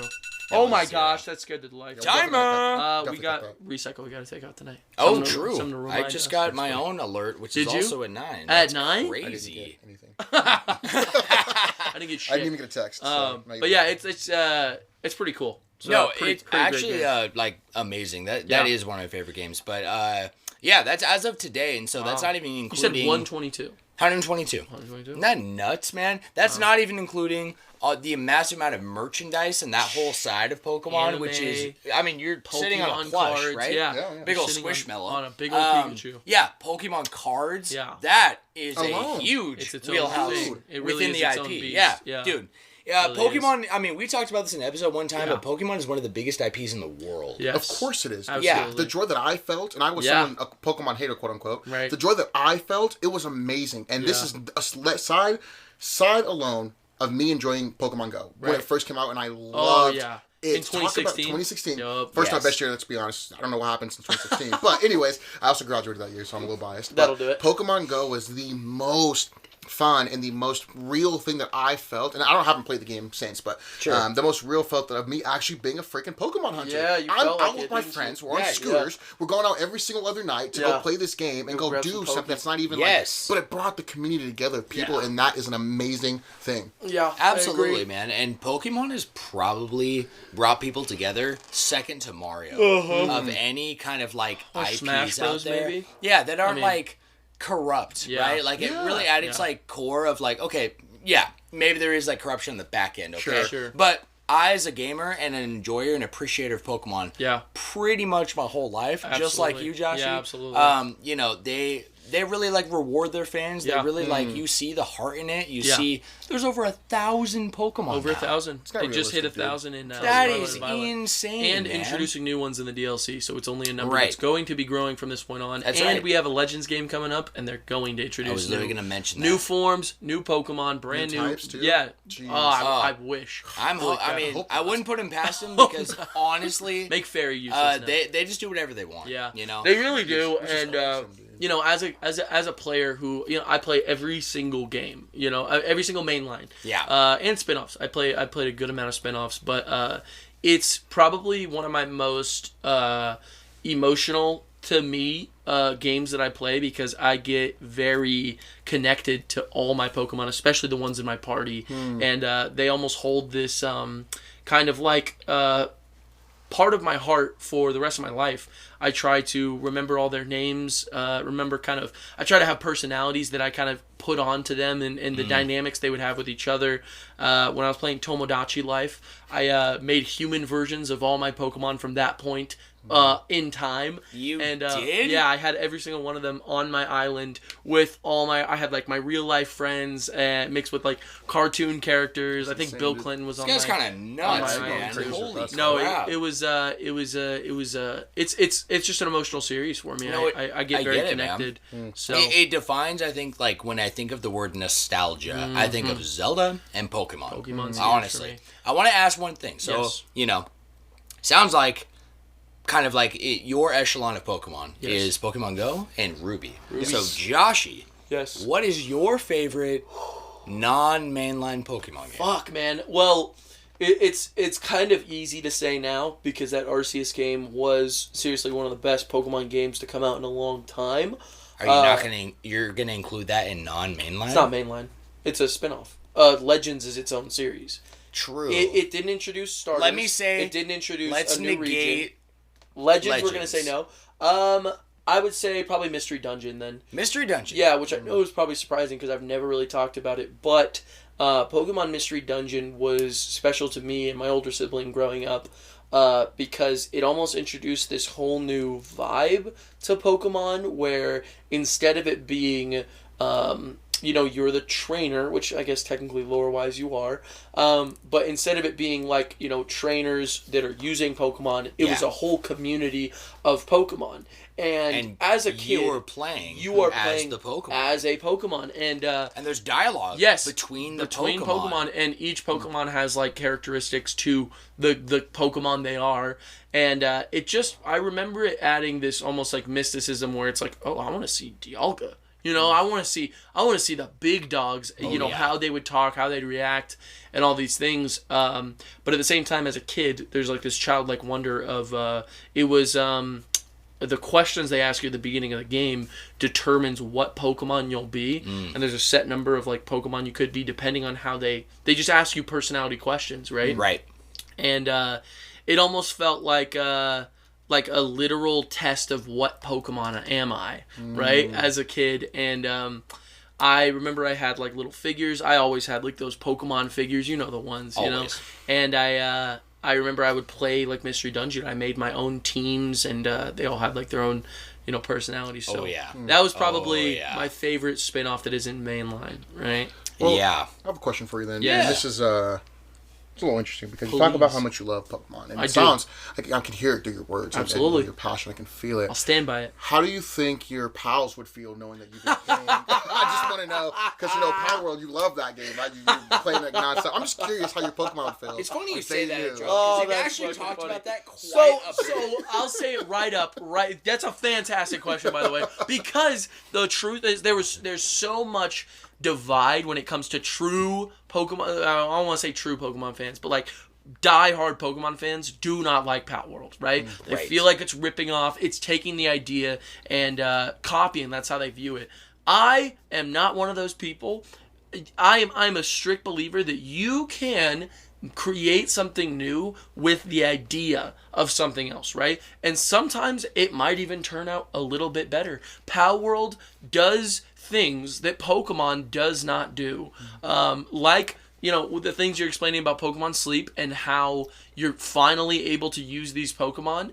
I never feel that way about my pals. I have 20 pals set to my base. I grinded, so I have 3 bases with 20 pals each and 5 pals I can use at a time. And now that they added raid bosses, I can use 20 pals in a fight. Literally, that's plus the 5 that there were no raid bosses before, true. you would use your base as the battle arena and just fill it up. So I literally was doing this recently. The raid boss is a dark type. It's completely different typing, and I went and I just I turned the spawn rate up because on your single player world you can just control like spawn rate, all those things. All those things have to do with like how your computer runs. So if you turn the spawn rate up all the way, you can fight 3 bosses at once. And since I just have like maxed out catching power and all this stuff, I would go to all these jet dragons, which is the most powerful PAL in the game, Dragon type especially, which is powerful and the to coolest dark. mount. So fucking awesome. It's literally a jet. You're jetting around that fucking map. And I caught like 15 of them, and I literally had a raid boss against Bella Noir using all my... jet dragons? Yeah. We're not going to skip over the single fact that you said you have 3 different bases with 20 different... Now, I don't even know what the game. I've never played the game. That might sound easy. It might not, but it definitely sounds like you put some work in. No, I absolutely have. Oh, it's all he was talking about. You want to talk about how much work I put into Power? Several episodes. I promise if you go back weeks on weeks on weeks, I was talking about nothing but Power World because, and you know what? The only reason I don't talk about it that much nowadays is because I've completed a majority of what is available right now. That's right, baby. Yeah. Oh, fantastic question. Fantastic. I love that. That's perfect. Let's segue into our news flash Let's here. get it. So I love it. We are dragging Adrell along for this entire ride, brother. It's true. I wasn't supposed to be here for this long, but I couldn't. According I couldn't to him. walk away. You legally walk away. Legally, because we made him sign a document. Yeah, that basically said contract. A contract. Right. Yes. And they said if I leave, SweetAyeee is no longer. Yeah, we were gonna own the channel and we would delete his Twitch stream. Yeah, I said I wouldn't say this, but it was a blood contract. It was. You are bound by your soul. A crip contract, will be called. If you will. Yeah, exactly. It was weird when he did we pricked his finger and we put his he put his blood on the paper. It was blue. It was blue. It was weird. Crazy. Right? Isn't that wild? You know, it was very strange. I think prick is putting it lightly. Yeah. It was a little slash. It was a little cut. They cut me. No, we cut you good. Adrell, we have our news flash segment here, which traditionally, as Joshy knows, this has changed a lot as we have gone through and evolved the cast. Things have switched up. We have, yeah. We have, we always bring up some relative headline in looking on like IGN or like big like gaming publication websites, and I try to choose something that is eye-catching and interesting to both of us, and kind of from the last 3 episodes, I've also picked several kind of contenders, and I've let Joshy pick from the list, whatever sounds most interesting. We're keeping it simple today. We're going to start with what's called patch notes, which is just an update from the podcast side of things. So an update just about like what's going on with us, which I'll start with right now is Season 3. This being the finale of Season 2 right now. Yes. Season 3 will be premiering May 10th. Woo! This is huge because we actually announced it would be premiering a week prior, so like next Friday. Originally, yes. However, in evaluating everything about the cast, I feel like it would be best in the long run to give us both a 1-week break in between seasons. Yeah. So, coming off of this crazy season that Josh and I both had, where a lot of change and just growth has happened for both of us outside of the podcast and just in our own lives. Yeah. There also is a lot we want to kick off for Season 3. We're talking like logo work and music and things. So I feel like giving us an extra week, which is perfect. Yeah. Because Joshy will be going to Seattle tomorrow. Yes, I got a Seattle trip. That's right. Visiting Azzy. Yes, we are. Yes, we are. For what again? For what? For what are we going to see Azzy for? Chill, have a good time. Heck yeah. Is that okay? I didn't know if it was an event. No. It's literally actually there are a couple. There's like a Young Life event. There's a bunch of stuff happening on accident. Of course. He was like, yeah, I got this going on. You're coming to all of them. And he even texted me. He actually said a really sweet thing, and I'll say this on the cast. He texted me. He was like, I'm so happy I have you as a friend because I know that, like, no matter what, like, if I bring you to an event, you're just gonna have such a good time, and like, you're gonna get along with everyone. I know the feeling, and that was such a sweet thing to hear because that's all I want to be. I want to be someone that you'd feel comfortable bringing not only family but friends, longtime friends, with the comfortability of knowing that it's all love, and I'm here for the good vibes and the definitely, the and someone that you don't have to like truly like hold their hand, right? Or even dance around specific topics or whatever. Yeah, it was nice to hear, and thank you for saying that. I can vouch for Azzy, man. Like 100% true. Both of you guys. Sweet. Yeah. Well, I feel that way about all 3 of you guys. Actually, I feel the same way about. That's the beauty of Smash House, no? Isn't I would say the same. I would say the same for sure. Absolutely, man. So, I will say there will be something special coming out to replace what would be the episode drop. Fun. Kind of as an in-between preseason, if you will. Just something a little short. Yeah. It won't be another recording. It won't be like a bonus podcast, but it will be something. Yes. And it will definitely have our new intro theme song in it. So look forward to that, my friends. That'll be dropping next week. All I'll say is Johnny's going to be pissed. Oh, yeah. Johnny's not going to be too happy. Johnny's not gonna be well, everyone is when I change up the theme song, no? You get too attached. Don't you remember what you said, even Johnny, like when I said that we're having a new intro theme for Season 2? Yeah. everyone was like, no. I love that. That first one's so classic, though. You know, it was funny. Even when I was hanging out with Azzy last time, he was like, "Dude, I love this intro. I just imagine you and Sam just like running." But you know, that's kind of like the evolution of it, and it's always it's really special to look back. You know what I mean? And I have loved this intro we've had for season 2. So I'll be very sad to see it go.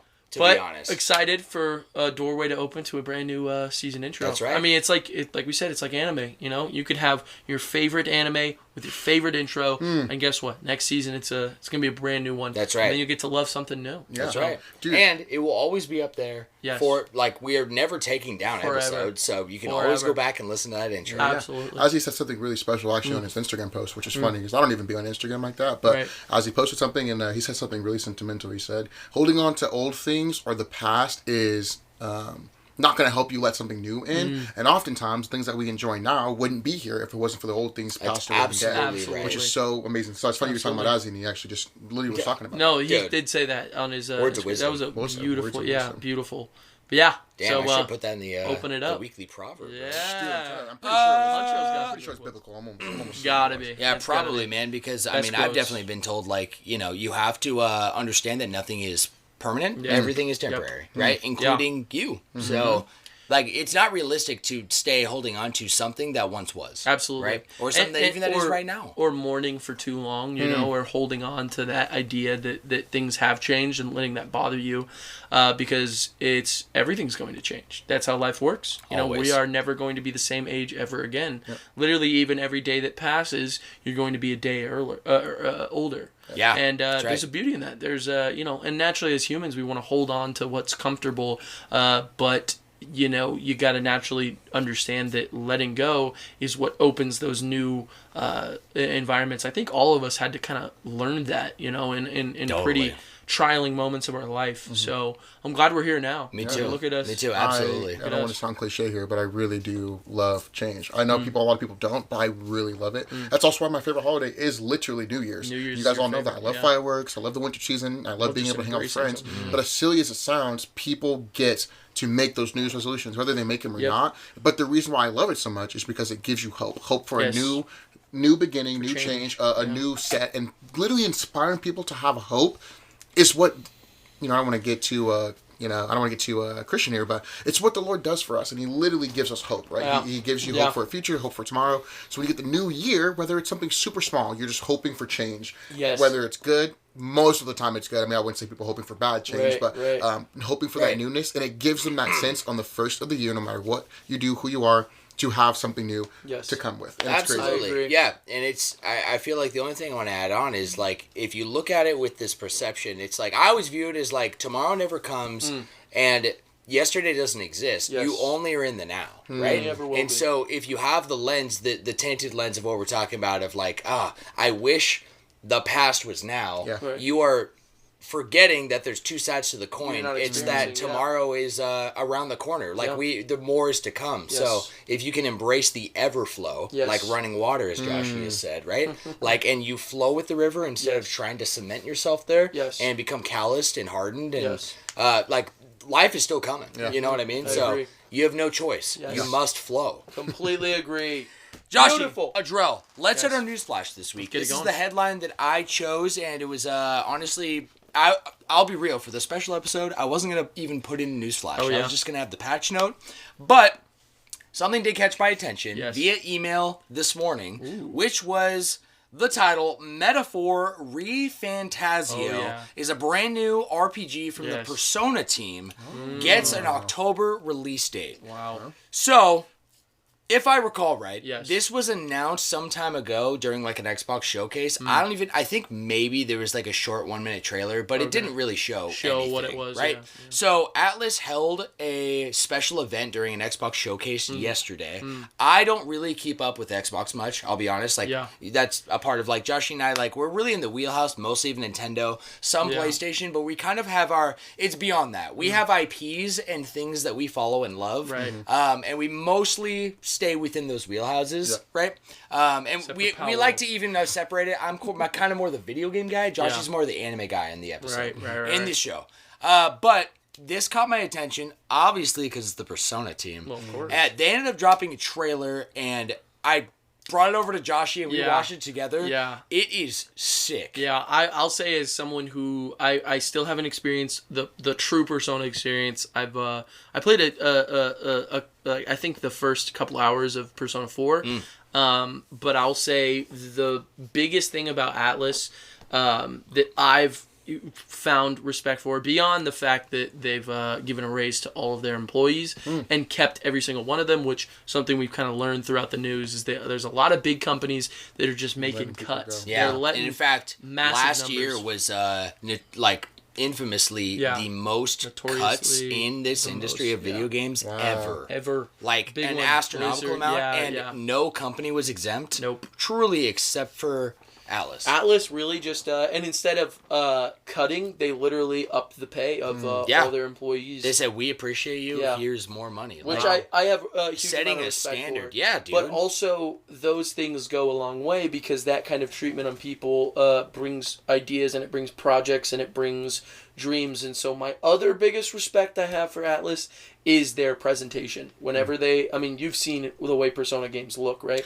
At least from Smash. Yes. That's most of your, do you know that the UI of Smash is inspired by Persona? Yeah, it is. No, I had no The way idea. it's set up. Sakurai is a massive Persona fan. he is. Really? And when Persona 5 came out, it's so flashy. I mean, I'll give you like a verbal rundown. It's like you're running through and it looks like, I've described it as anime the video game. Yeah. So it's very like, it's so anime in every Flashy, regard, colorful. but you press the like triangle button to hit the menu. It has like a visual, like a 2D anime visual of Joker, and he slaps the screen, and in the middle of his hand is the menu. Wow. You click the next one. Now Joker in the background is swinging on his grappling hook, and he freezes in a freeze frame, and that's the next menu. It's super cool. So flashy. Yeah. It's insane. And then in the main, it's a turn-based battle system, which that's really old school. And traditionally, it's text, and you just select the text. It's not like that. It's like flashy shit. It looks just like the main menu of Smash Ultimate. Yeah. You know? Yeah, Truly. it's and it looked like they were keeping the same thing with this new game, just from the menus alone, which it looked very, very Persona, but also its own thing. It was very almost like hyper realistic anime in a really, really cool way. You know what I mean? Like the artwork was detailed, very detailed. You know what? I would love to. I want to run through. I have the description of the article, and then I kind of want to wrap, but I think we should pause it right now, and we should all watch it. You want to watch it? Are you down? You down? I'm down. Yeah, let's do that. All right, so we just watched the trailer. Wait. Oh, let's get it. Let's get it. Yeah, let's get it. Yeah. Wait, Do you I need don't. it? No. I need one. You want one? Here you go, brother. All right, And we're back. ready? Yes. That's how we do. Now we're back. We are back. We are back. officially back. Clean. We just dropped the trailer here. I actually want to know what Adriel has to really say about what he just saw, because Adriel, you have not played a Persona game. Yeah. Even Joshy, like with his some experience, like you probably understand a lot about Persona just from like our relationship And the people around me Xenoblade. too. Yeah, Xenoblade for sure. Yeah. Oh yeah, Blade. He also loved Persona 3. Persona, yeah. Persona 3, 4, and 5. He's played all of the originals and he played Royal. He played he's played them all. He's like 120. He's probably more now, but when I saw him last and like we hung out one-on-one, he was like 120 hours into Reload. Yeah, crazy. Amazing. I really enjoyed it. I actually am a slasher type guy, such like God of War and. Well, I think your time with Sekiro.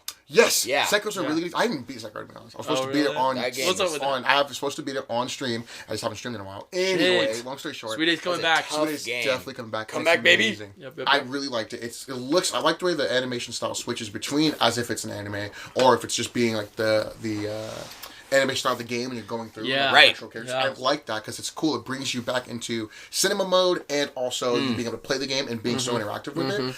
It looks amazing. I don't have an Xbox. I do have Windows, and I don't have money to buy a game right now. But it looked fire. It looked good. I really enjoyed it. Well, if they ever have a sale, that might be something you might want to look into. Yeah, definitely. Because it's launching on Windows and Xbox. That's what it looks like. Yeah. So I'm actually going to dive into the details right now. From the article from IGN, which states, Metaphor Refantasio. I don't know if I'm pronouncing that right, but that's just what I'm going to roll with until I hear otherwise. Yeah. The new RPG by the team behind Persona 5, among other RPGs, officially has a release date. By the way, Adriel, if you didn't know, Atlas has been making Persona since like early 90s. Yeah. Really? Persona the is like a old IP, and before that, Shin Megami Tensei was on the NES. Yeah. I'm sorry to say this, but what does IP mean? IP is like a brand, basically. It's called, it stands for intellectual property. Oh, yeah. Gotcha. So, the IP of Mario, No, does that make sense? Yes. Like the IP. Mario's an IP, Zelda's an IP. Smash is an Metroid. IP, Yes. right? Which like takes a mashup of all these other these IPs, IPs. right? So- like a franchise-ish? Yeah, Or I would it's say- more just like a it's like a collection, I guess. Spider-Man's an Yeah. IP, right? Like Yeah. the Right. MCU is an IP. So instead of it being like a franchise, because there's a franchise of MCU, but the MCU is an IP in itself. yes, Compared separate to from just from Marvel. or Spider-Verse is its own IP. You know, that Miles Morales is different than, you know, others, but they're still from the IP Gotcha. of Yeah, Spider-Verse. You know that what makes I mean? sense. It Yeah. does. Yeah. It's tricky, but I think I got the gist. It's like the vibe. Yeah, it's kind of like I you feel can like it's vibe it definitely out. like behind the scenes, like political speech within like I hear it a lot from like reading IGN articles or from old gaming podcasts I used to listen to. IP is kind of just like a catch-all. Yeah. Like okay, we're So gonna recently- categorize it. Gotcha. Recently, we talked about Pocket Pair, and they talked about the difficulty of starting a new game with, like, getting funding for a game with a new IP, because people aren't going to trust a new IP as much as, say, Zelda. Some like if you say, okay, we're funding a brand new Zelda game, that's an IP you'll snatch onto. You know, like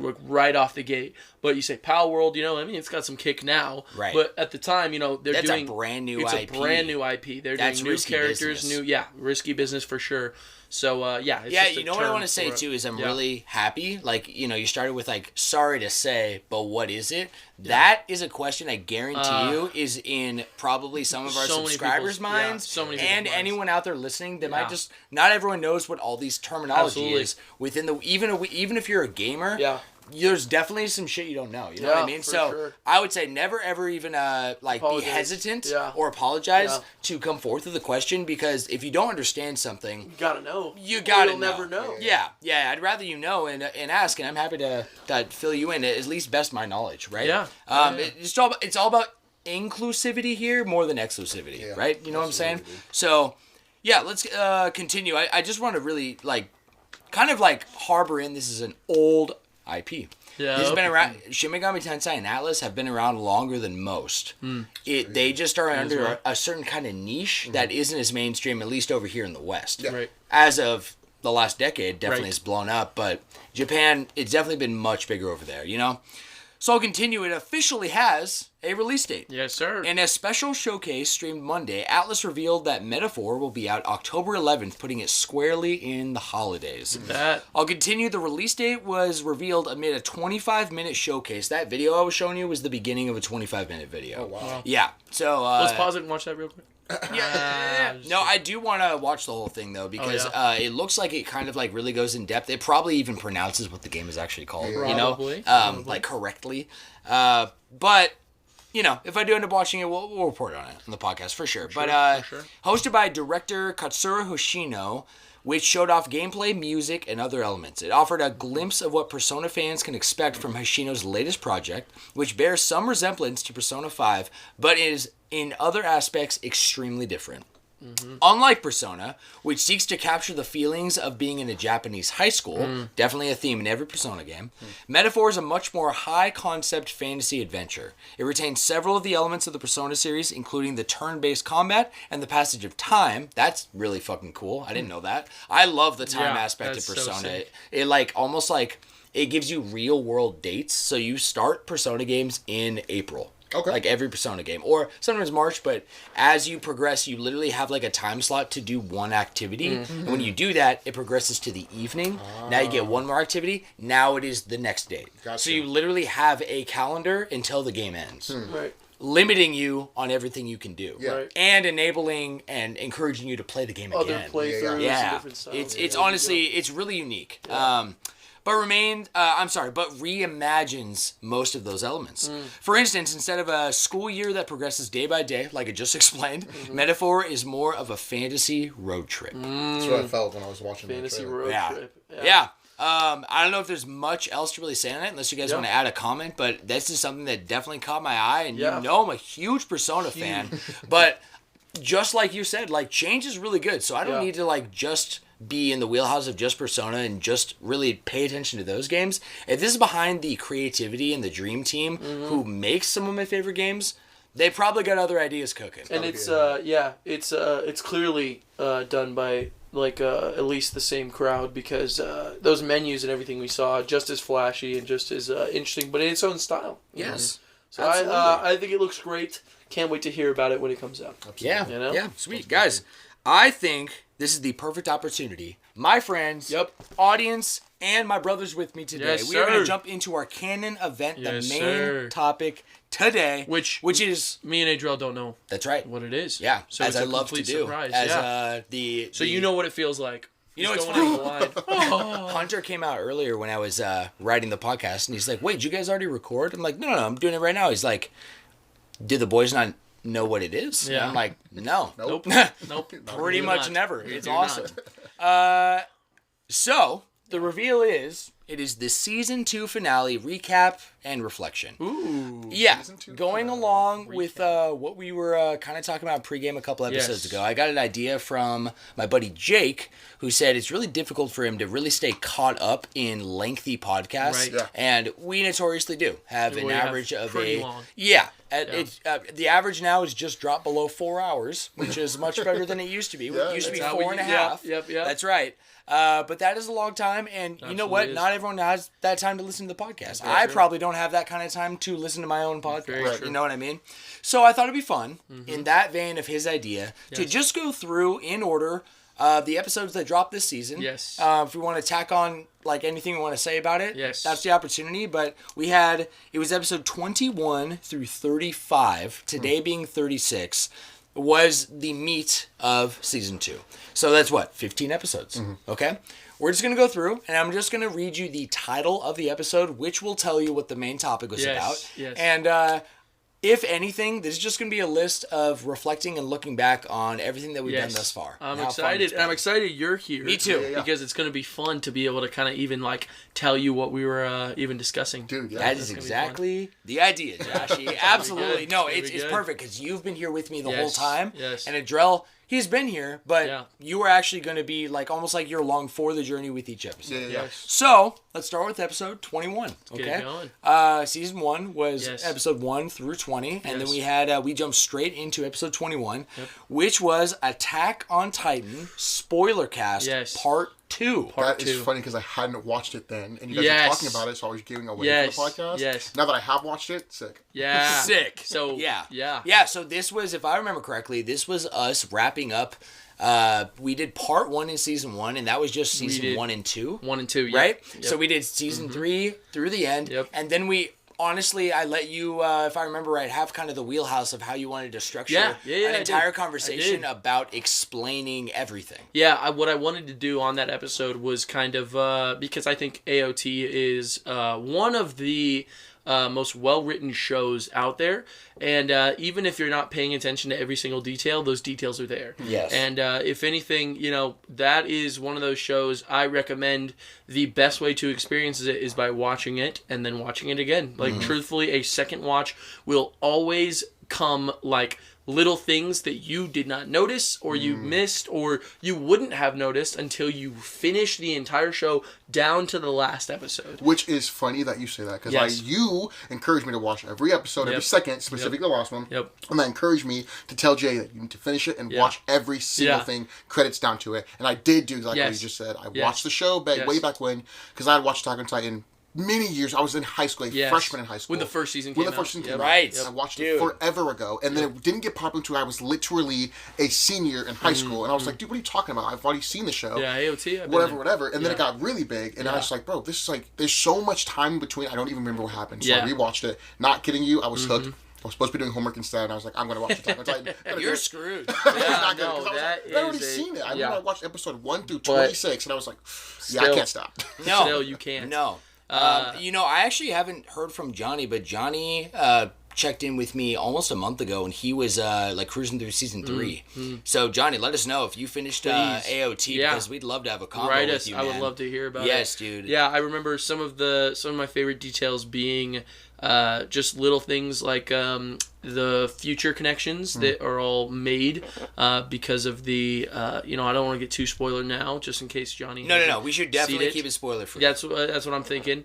But just there's a lot that happens, and the abilities are all very, very. They're set up. Everything is set up, and everything is utilized perfectly in that final season. So. Oh yeah. Great. I Great. love that. Yeah, I want to also say, it's in the title. It says Attack on Titan spoiler cast. It's one of the few labels we put on a titled episode of a spoiler cast, but Absolutely. I feel like we're pretty good about not spoiling. Yeah. There's a point of sales where you kind of have to reveal some of the product, of course, yes. for them to really buy into it and get the whole experience, yes. right? Yes. But we do there is a lot of merit there, especially for the things that you and I both personally feel that. Yes. The entire experience is best enjoyed the little you know about it. Right. It's almost why I haven't done an episode on Undertale, to be honest with you. I feel like an episode will come, but that entire experience, you will enjoy it the less you know. The less you know. I especially think you should just go in blind. Yeah. To be honest with you. Totally. Don't know anything. Don't look up anything and just go into it. Don't look up anything. Jesus. My man's joking, bro. He's joking over I love here. it.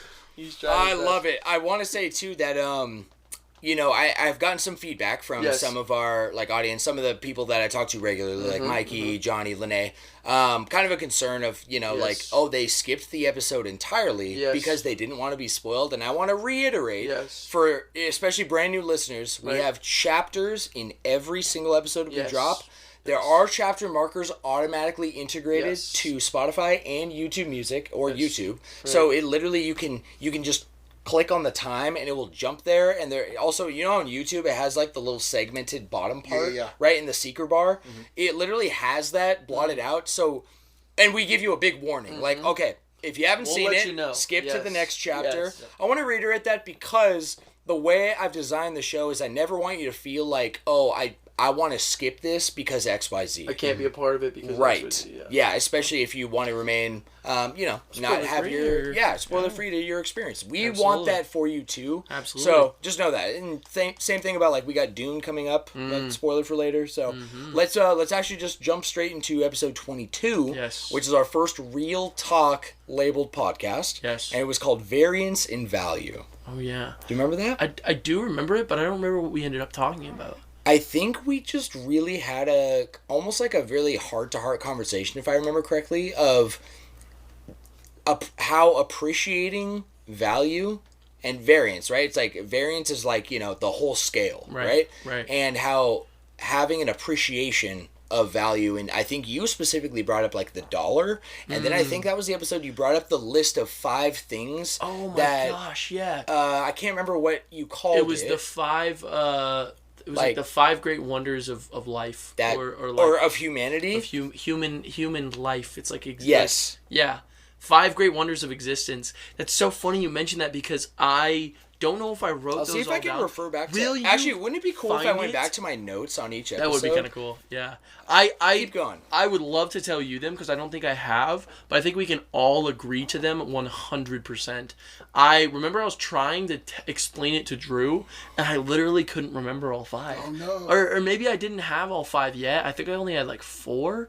But seriously worth looking at. You definitely wrote it down too. Is it in the other? Yeah, you know what? No, so this is my new notebook that I got mid-season. Yes. And it starts with episode 28. But what's really funny is a note I wrote on here is backlog 5 wonders of humanity. No way! No way, dude. Can you read them or do you have It just has them right there. Shoot. But, if you guys want to keep talking, my notebook that I used to use is out in the living room. Let me go grab it. Well, why don't you pause it real quick? Okay, let's just do that. Yeah. All right, we are back, and yes, sir. AC's still running. I try to kill it before the recording starts, but you know what? We're just going to let it do its thing. That's okay. So it might be a little bit of background noise, but as we were saying, right, yes. episode 22 with the variance and value of real talk, I did get my notes here, Josh. Let's go. So if you want to read them. Yeah, I would love to read them. Out of that bottom right corner. So first off, it's supposed to be 5. By the way, if you have the page right in front of your face, it'll definitely it's going to deafen it? Yeah. Perfect. Thank you for letting me know. Gotcha, bro. So it's supposed to be 5 wonders of humanity. I never came up with a 5th. So it's only 4. This one, the first one, genuine human connection. And what that kind of comes down to is real conversation is kind of what I want to break it down to. And not small talk. Like actual spending quality time with another human being is probably one of the greatest things you could feel, to be honest with you. And I think that's just how we were designed, was to talk with people and connect deeply, because you as a person only have what your perspective is until you open yourself up to every single other connection. That's why there's so many people in this world.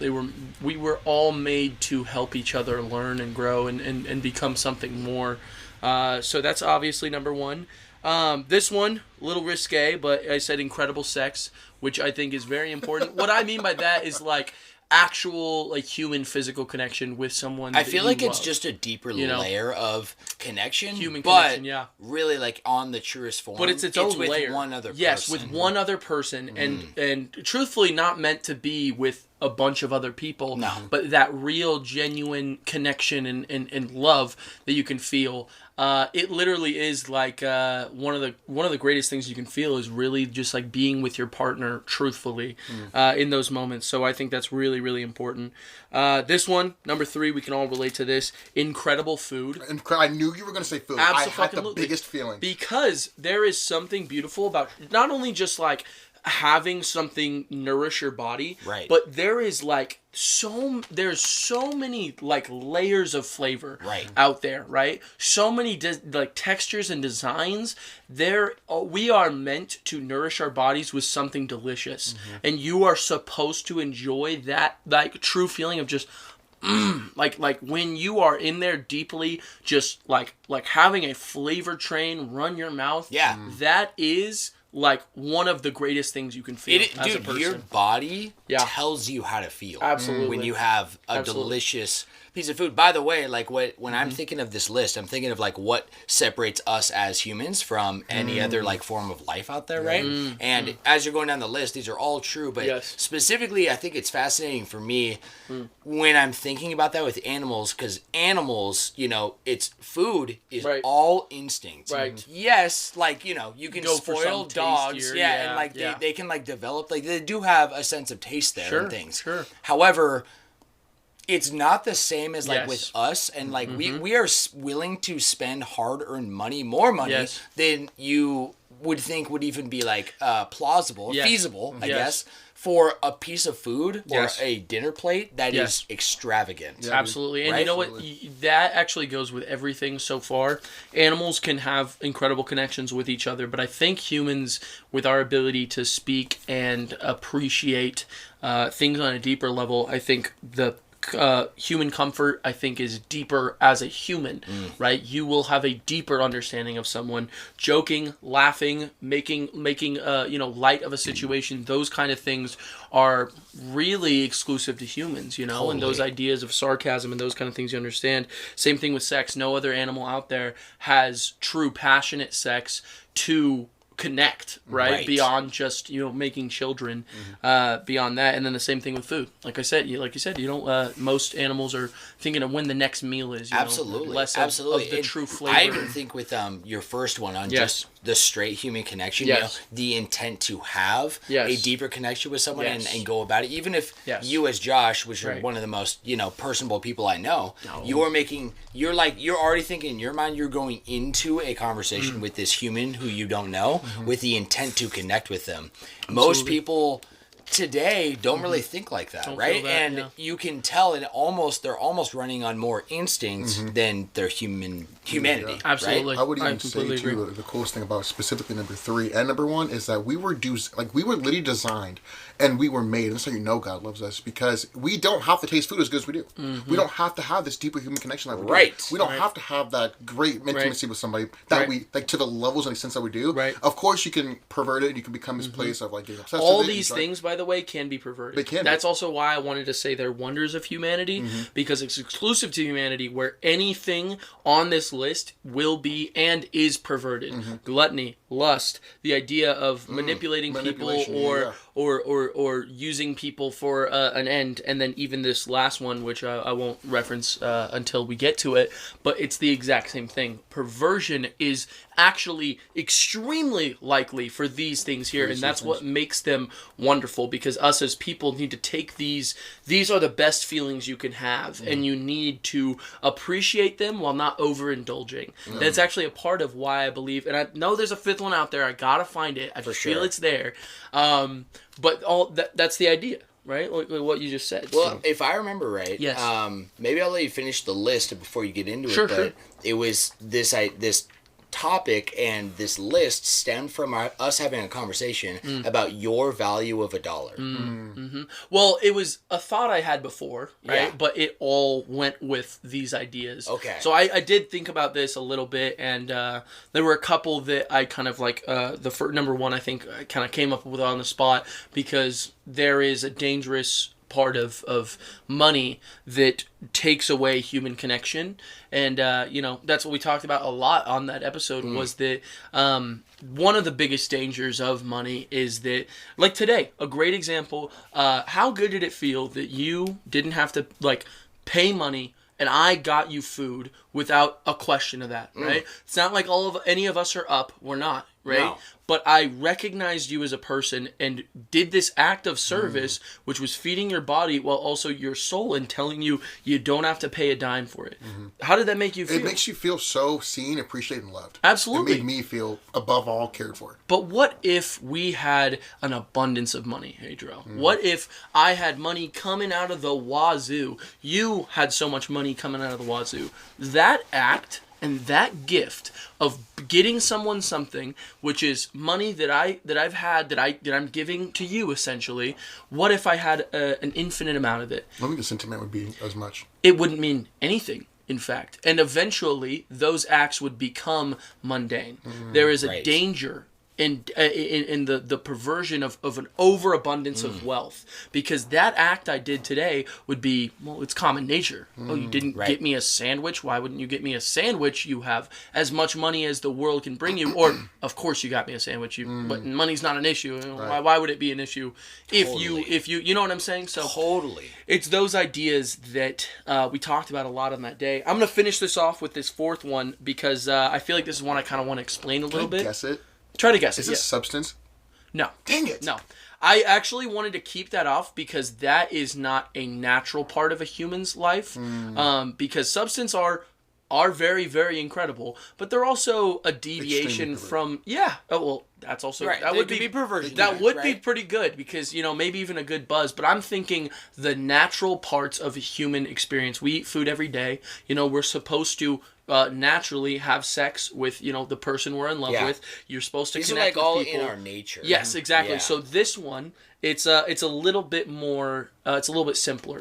It's the feeling of comfort and that feeling of perfectly being tucked in to a bed when you're tired, when you're sleepy. And if anything, it's kind of incredible, because once again, this can be perverted extremely. Laziness, sloth, the idea of yourself not, progressing yourself in any way because of your own need to grab onto this feeling, right? But I'm going to try and break down the feeling, because it's not just sleeping, because sleeping does feel good.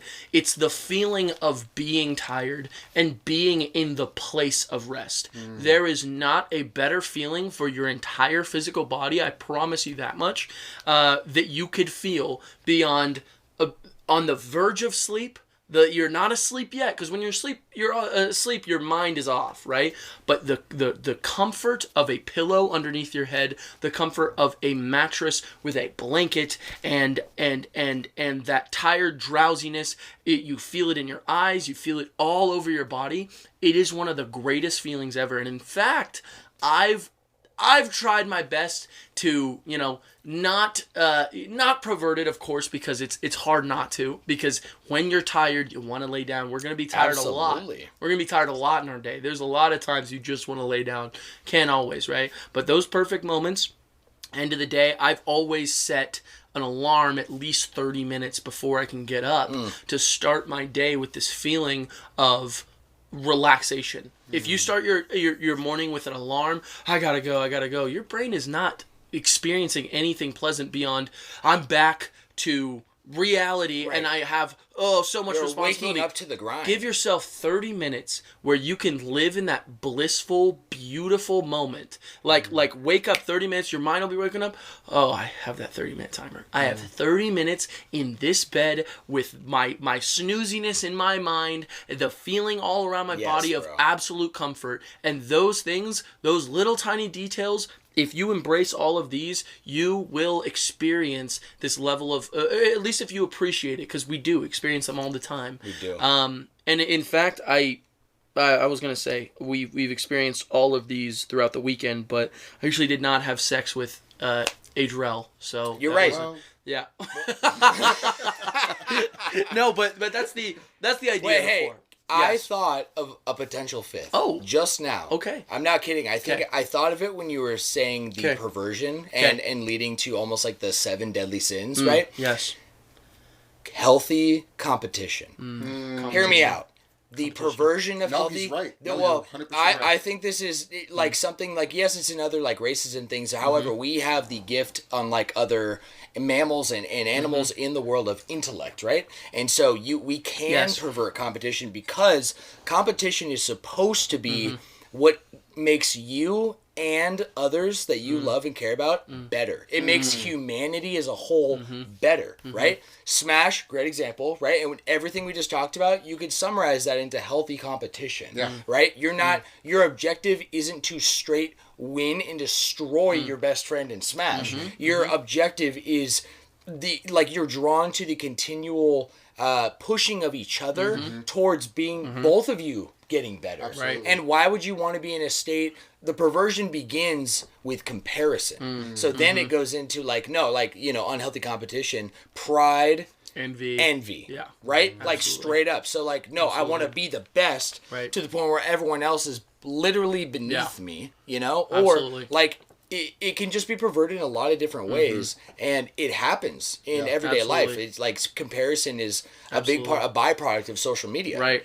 I want to say something too, maybe to not better say what your fourth one was, but to maybe even add on the sense of relief, the sense of literal relief. For sure. Because I'm not kidding you. For me, one of the two best feelings, and I think that every human being experiences this, one of the two best feelings is literally when you have to pee. Hear me out. When you have to pee so bad and you finally get to release, it feels almost exhilarating. That on top of when you are so freaking thirsty and you get and you drink some water and you drink that actual refreshing, that relief of finally. I like the word relief. I like that because that is also something that you can pervert those ideas. But also water, I will lump in with food. That's absolutely with it. It's like even like when you're hungry. That's what I wanted to say with all these. It's when you're hungry and you have a delicious meal. You're not stuffing your face because you want to taste the food. You are eating through hunger and through this need for food while experiencing a beautiful flavor and aroma. I mean, for all of these, I'd like to think that through these experiences, when you're having a true version of all four of these, and by the way, I really like that one. I would think about it. I would argue that possibly that's human connection, because it's something that is it's a part of that connection. Because I've been rivals. I'm still rivals with both you guys in Smash, and truthfully, it does feel like a connection of people and ideologies. So when we're talking human connection, I don't want it to be exclusively just one side of we're having a pleasant conversation.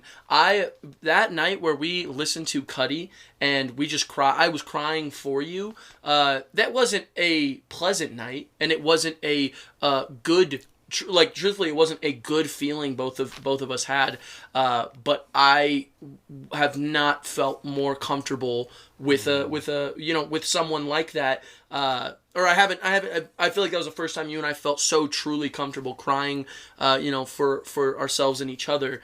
And that was like what you could see as a negative emotion. And so I would argue that that's a part of human connection, because you need rivalry in order to push yourself, but you also need other people in order to exist. And I would say that's human connection. Definitely. But I think you can't that have needs to competition be without another else. person. Exactly. So I would say that should be added toward the explanation of human connection, because it's not black and white. It's not a good feeling. It's not. There are moments when you got to go through something hard with someone and you come out stronger, way stronger. Friends, family, loved ones. Your girlfriend, your wife. I'll be honest. I think you always do if that's your mindset. If that's your mindset, and so I would put that in with human connection, and I would absolutely put relief, because there is not a better feeling than truly pissing when you need a pee so fucking bad. Yes. I literally am not kidding. It's like your body. Oh my god, it's like a sensation. Yes. No, all you can think about, and then when you finally hit that, it's yes. Everyone does that deep sigh. Yeah. I'd be like this. Dude, I swear. Get not water me. That's what I would say. That's I'm beautiful. 100% with Yeah, that. cool. 100% Let's wrap it there. Yeah, because let's wrap that it. kind of really got into what I. Yeah, we don't I'll have to go. reiterate. We also don't have to go that deep. Yeah, on we probably won't. That was a very special, and I'm really glad you have that written down. Yeah, dude, that's actually now a benefit. I say the show notes I didn't see before, so that's amazing. Yeah, it absolutely is. If you guys, you two, and then everyone else listening right now, have an idea for the fifth, or have thought of some idea, let's brainstorm. Let's try and find that fifth wonder of humanity. Yeah. Okay. So real talk in a nutshell. Yeah. I'll reiterate. Okay. Episode 23 was The Deceptionists. Do you remember what this is about? I do. With Gerard the completionist. Yes. I almost said Gerard pro Jared. Have you heard of the pro Jared? He could have been in there, I'll tell you that much, but that's kind of older news. But have you heard of Gerard the completionist? Mm-hmm. Okay. And then there was another guy. Remember him?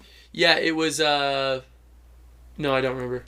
So this is a week. It was he's got some name, but his nickname is King of Kong. Okay, so it was an episode. Oh, it's yeah, you know his name. It's fuck, I know it. You know it. Oh my god. Fuck, I don't know. It'll come to you. So, the headlines that week were popping off as, usually around late summer, August, news starts going crazy because we're starting to get into the tail end of the year, right? So, two big stories broke out that were pretty depressing, but interesting, especially because it was just kind of showing that perversion and corruption, doesn't matter what wheelhouse or passion you have, it's there. So I remembered his name. What's his name? It's Billy Mitchell. You remembered, or you looked it up? I did both at the same time. So it was on Billy Mitchell, who was the original, literally world record setter for the original Donkey Kong game. Kind of became a celebrity for it too, Not kind of. This guy is in the Hall of Fame. Yeah, he's in the Guinness Book of World Records. Yeah. He's he got his entire kind of life of fame and fortune from this feat. And it was really just kind of came to light that it was all fabricated. Yes. And then there was another story of Gerard the Completionist, who was another extremely big YouTuber, huge YouTuber for over 10 years, and it had a vibe of very kind, very friendly, and very family friendly, and very almost trustworthy. I feel like people would trust him with a lot of things. Which they did for sure. And I would say even Gerard gave off the vibe that we want to give off in this podcast. Absolutely. So very much he was a big streamer. He was called Gerard the Completionist because every single one of his YouTube channels or videos he would upload in his channel, which was a lot, was his journey 100%ing a given game. Like all of everything you possibly can do. Achievements, anything. Yeah. So if he talked about a game, he experienced that game. And honestly, it's really cool. I've seen quite a few of them before I moved here. Yeah. I used to. That was my YouTube days. Was probably 4 years right before I moved to Arizona. Yeah. And he would he would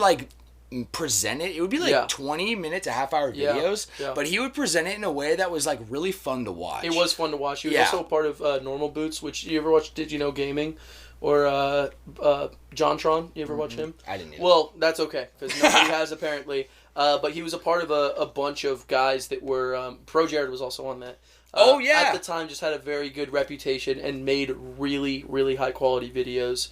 And so to be honest, I mean, this news was really disappointing. For sure. To hear, but and, it's not gonna be the first or last time it happens. Yeah. But it was pretty unique. It was the first time we ever had like a main topic centered around two really big news articles. We've done it around one.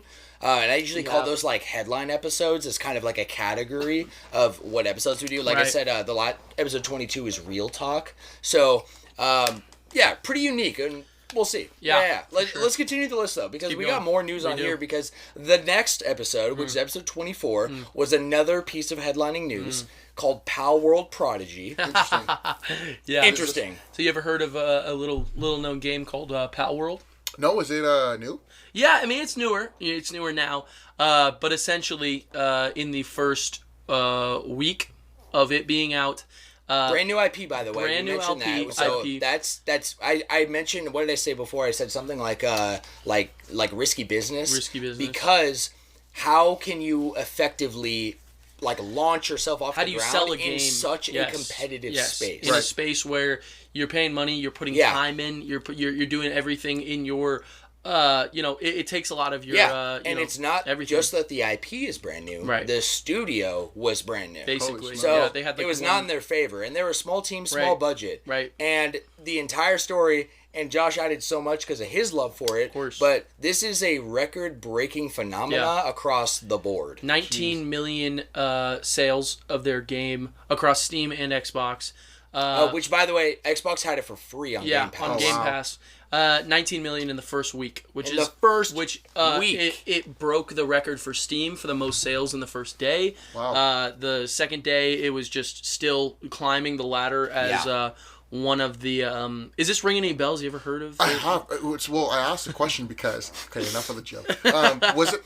I know Helldivers and Pal World came out the same week. Yes. And was Helldivers up there as well? Or did they get Helldivers was actually up there. It still is. It was absolutely up there, but Pal World in the first week absolutely annihilated when it comes to when it comes to those things. I remember that week really well too, because I am, I'm in a place where I'm not buying a lot of new games, especially not new IPs. The most I'll do is if, some Pokemon DLC comes out, I'm making sure I got that. Yeah. Because that's an IP I can recognize. Pal World, being from a new studio, there was no guarantee it was going to be good. But I just really wanted to see what it was worth. And then... the rest is history. The rest is history because I was addicted. I'll say this too, from my perspective, haven't played it. I'm not a PC gamer. When it drops on PlayStation or Switch, I am day one picking it up. Absolutely. No hesitation, man. Yeah. The next episode 25, is Rival Revival. That what is this one again? Is all about Sonic. Oh, yeah. 2, or Sonic 3, the movie, right? The reveal of Sonic 3. The reveal of Sonic 3, but also it was a lot of shadow stuff. It's called Rival Revival because there was a game announced called Sonic Generations. What's it called? Cross Shadow. Cross Shadow. Yeah. It's, so... Are you, do you follow Sonic? I like Sonic. Okay, did you ever play Sonic Adventure or Sonic Adventure 2? Absolutely. Both of them. All right. Both of them. Great game. Both of those games, as broken as they are some of my favorite nostalgic trips down memory lane. Reese, too. Reese and I both. That was honestly, you'll find out. Joel as well. Reese and I. Oh, really? I'll tell a story after you're done. Yeah. Well, Reese and I don't. We are kind of like a unique friendship in terms of gaming, where we relate to a lot of things we played together. Smash, League of Legends. But he was interested in he was and by interested, I mean a die-hard fan. Yeah. And I can list it on my hand, right? It was Sonic Adventure, Sonic Adventure 2 specifically, and Sonic Battle, which you play in Game Boy Advance, and Kingdom Hearts. Reese is one of the biggest Kingdom Hearts fans I have ever met, has played every game multiple times extensively, and the hype man. So, Rival Revival was really just all about, honestly, again, there's another headline episode we had. Right. And personally, from you to me, Shadow is one of my favorite characters ever. Yeah. Ever. Just such a classic. And so, with the announcement of Sonic 3, it was literally, an homage to the design. The logo was an homage to Sonic Adventure 2. Yes, which has half Shadow, half Sonic on it, right? By the way, there was a news article this week stating from the director of the movie that it will be quote, heavily inspired by elements from Sonic Adventure 2. Absolutely. I think they're going story. I think they're just going to do, Sonic Adventure 2. I'm so excited. It's crazy. Yeah. And Knuckles is dropping this week, right? Yeah. Or next week. Yeah. So, funny enough, I actually have a GameCube simulator on my PC. Yes. And I've tried to literally play Sonic Heroes because it's one of my favorite games ever. Sonic Heroes is great. I'm not kidding you. Yeah. I tried to play it. Yeah. Probably one of the worst games I've ever tried. I'm not kidding you. My attention span is like, I cannot keep up with what the hell's going on the screen, bro. I'm like, that game is chaos. Yeah, this is ADHD that's so fast, which is okay. Back in the day, it was great. Sonic game too. It's a Sonic game. Maybe Sonic games were just like this. I didn't realize when I was a kid because I was so energetic. I'm not kidding. I was playing the game. I was like, what the fuck am I literally playing? I can't keep up. There's so much happening. It's so funny. It doesn't seem like you have to have ADHD times 15 to play the game. And this is coming from someone who used to love the game. I'm like, bro, what the hell is this? There's no fuck is this. Funny enough, I'm with it. It was actually Sonic Rush. And I don't know if you guys ever played it. The DS. Yeah, so, I fucking love with Blaze the Cat and Sonic. Yes. Yeah, so bro. I had Sonic Rush, which is a freaking amazing. Yeah. And it was on the DS. Pixel art, by the way. Yeah, no, I know exactly what you're talking about. I just didn't play it. It was a great game. Such a good game. I was playing Sonic Rush, and here's the funny part about it. I beat the game. I think I beat it twice. I loved it so much. And when I met Ozzy, when I met Yoel, funniest occasion ever. Yeah. Me and Ozzy were talking, we're getting to know each other, like whatever. And then Yoel's playing this DS, and he's like, bro, you guys ever played this game before? It was Sonic Rush Adventures, which is Sonic Rush 2. He had never played the original Sonic 1. Thank you. He never played the original Sonic 1. Oh, wow. And I never played Sonic 2, so we literally switched. And I'm not kidding you, bro. Nice. To this day, it is one of the most nostalgic feelings me and Yoel can talk about. Bless you, bro. Bless you, buddy. Sorry, because guys. I never got to play number 2, he never played number 1. And we both had 100% for Sonic Rush. For Sonic Rush and DS. So we finally swapped. And it's one of those like feelings that you get of like that time era. Where if you played now, like probably wouldn't be the same. For sure. It's like it ended, it was only like a 2-game series. But you play these games, you go back to it, and it's so nice to sometimes have a game that ends and there's like a season, you know? Yeah. Absolutely. Totally. Such a good one. No, I want that so bad. Yeah, like honestly, it's so like perfect because have you ever heard of a game called Sonic Battle on the Game Boy Advance? Oh, maybe I have, dude, but I don't know if I ever. I can. Well, the gameplay is literally Smash-esque. It's a 1v1 fighter, but in a 3D environment. Yeah. Shadow is a character. No way. And it is insane. Like, I'm talking, he acts like Mewtwo in Smash. He has teleportation with the Chaos Emeralds. All of his moves are like Sonic's, except, like, he's Beef Boy, right? Yeah. It's fucking sick, and to this day, always put Shadow on my wish list for Smash, hoping they would take his kind of like kit from that game. Style from Battle. Yes, truly amazing. And it's canon. It continues canonically, story-wise, after Shadow falls to Earth. Yeah, and it keeps the lore going. I don't think he'll ever be in the game because he's an assist trophy. I know. But they've broken assist trophies before. Who? I don't know. Probably one. Well, you know what? Ultimate's already done anyway. True. So there's also so many assist trophies. Yes. Yeah. No, it's true. Let's move on to 26 was a special episode, our first of the season. Oh, yeah. With the special label, and it was called Julius Valentinus. I remember this dropped February 29th. Yes. You know what that is? Can't tell you. Leap year. Yeah. February 29th, baby. Yes, sir. Man. So, you know, actually, maybe pregame dropped on the 29th. Yeah, we recorded on the 29th. That's what it was. Okay. And then we said we'd take a picture, remember? And we forgot to. But I didn't. No. I'm going to fact check. I'm pretty confident that the pregame itself dropped on the 29th so that we had like a piece of history in the 29th. Like, did we? You know, when does 29th come around? Once every 4 years. Yep. And then Julius Valentinus was all about Valentine's Day. Yes. Yeah. So I talked about the history of Valentine's Day. We recorded on Valentine's Day. That's and right. Then it dropped on leap year, which is so funny, by the way. Julius, does that ring a bell at all? Wait, you watched Black Clover, right? Julius Caesar. No, not Caesar. Sorry, Julius. Can't remember his last name now. No. Julius something. Yeah. What are you talking about? Yes, it's Julius Novachrono. Yes. Yeah, of course. He's the time wizard basically. Yeah. He uses time magic, which is crazy because Julius Caesar is the one who created the calendar, and the reason the leap year and everything happens is because of what Julius Caesar created. So I thought it was so funny that Julius Novachrono was named after Julius Caesar because he's like the time god basically. Yeah. He made that.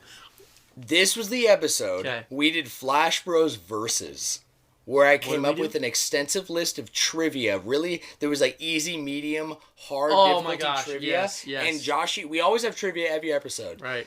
Except for like our like season enders, so we're not having trivia this episode. But we made this one like special as a new kind of idea for an episode of a huge list of trivia that I tailored it to that I thought both of us wouldn't know it, right? And we would answer it live, and then we'd come together and tally up, and we're kind of like, it's like a competition. That was a lot of fun. Yeah, that was fun. We got to do that again. That was a good one. Yeah, we got to have a drill on for that. Yeah. That would be sick. I'm always down for come on, man. Well, you know I tailored towards stuff that you know about too. Absolutely. So all Pokemon questions and like and talk about Sonic Battle.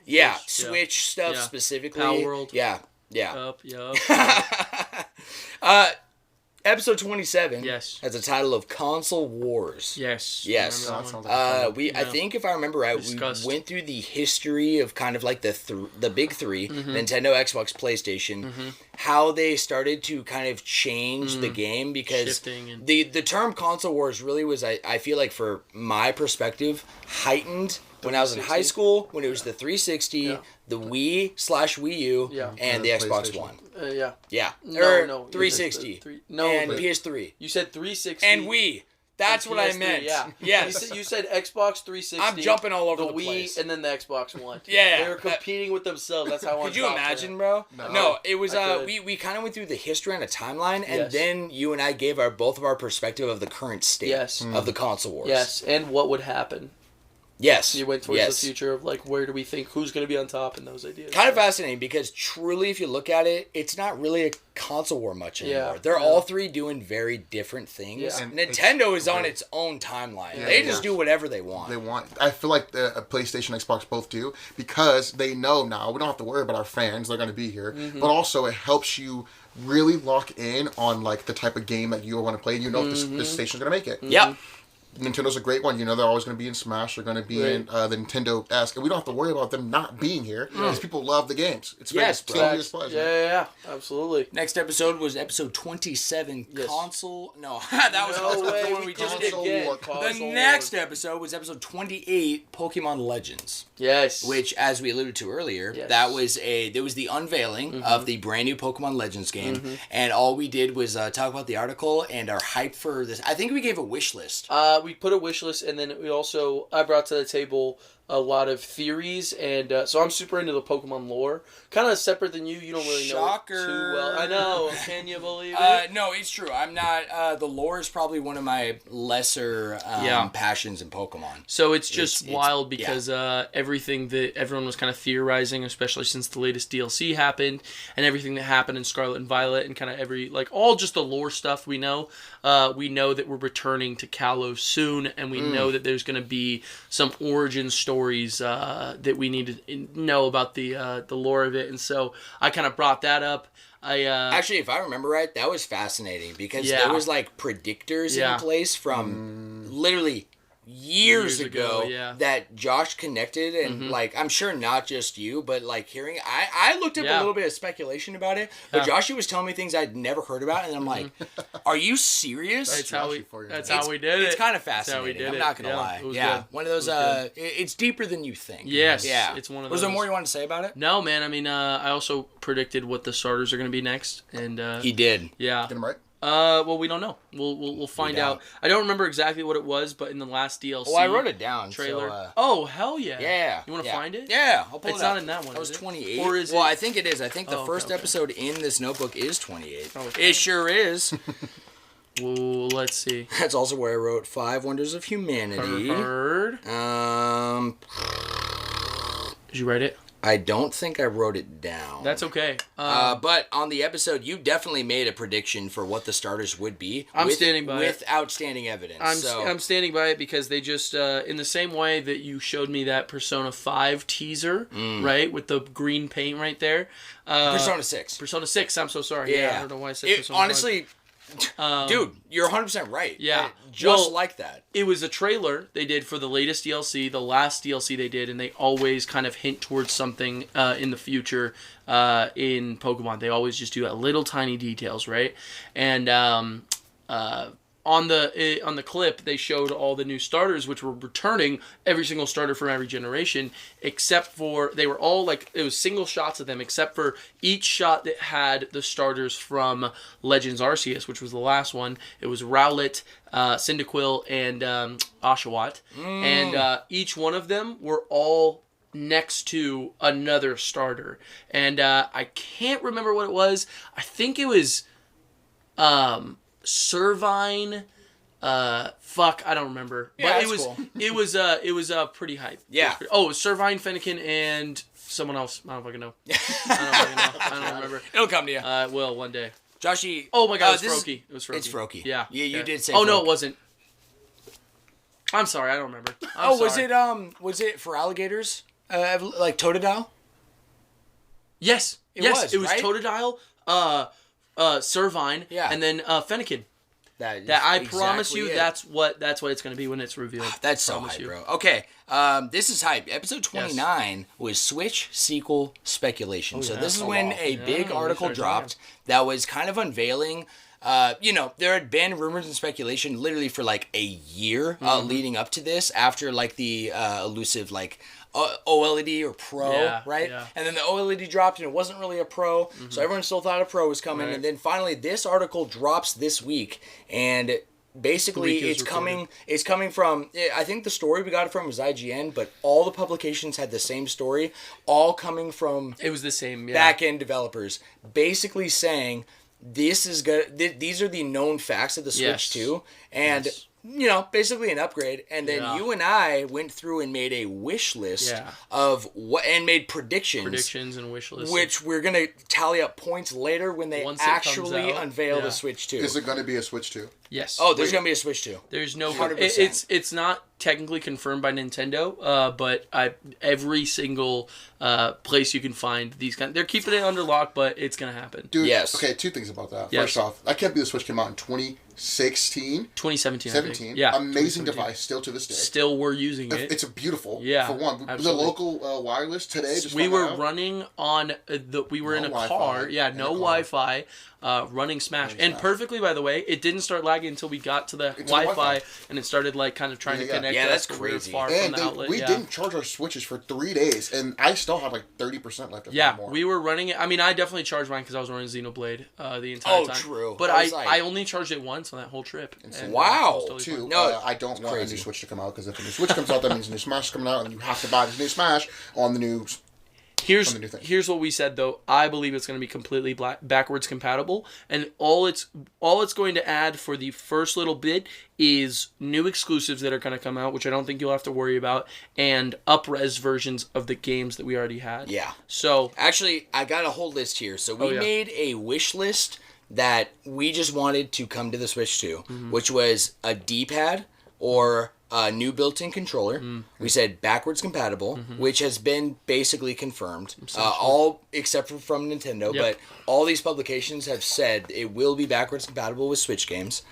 Boost mode for regular Switch games, like Breath of the Wild or Tears of the Kingdom, for example. You wouldn't need a boost mode Smash because it's already 60 FPS. That's one of the best optimized games, but Xenoblade looking better or running better, that would be insane, because it already looks and runs amazing. Runs pretty damn but it's 30 good. FPS, and it's like just under 1080p, right? Yeah. So,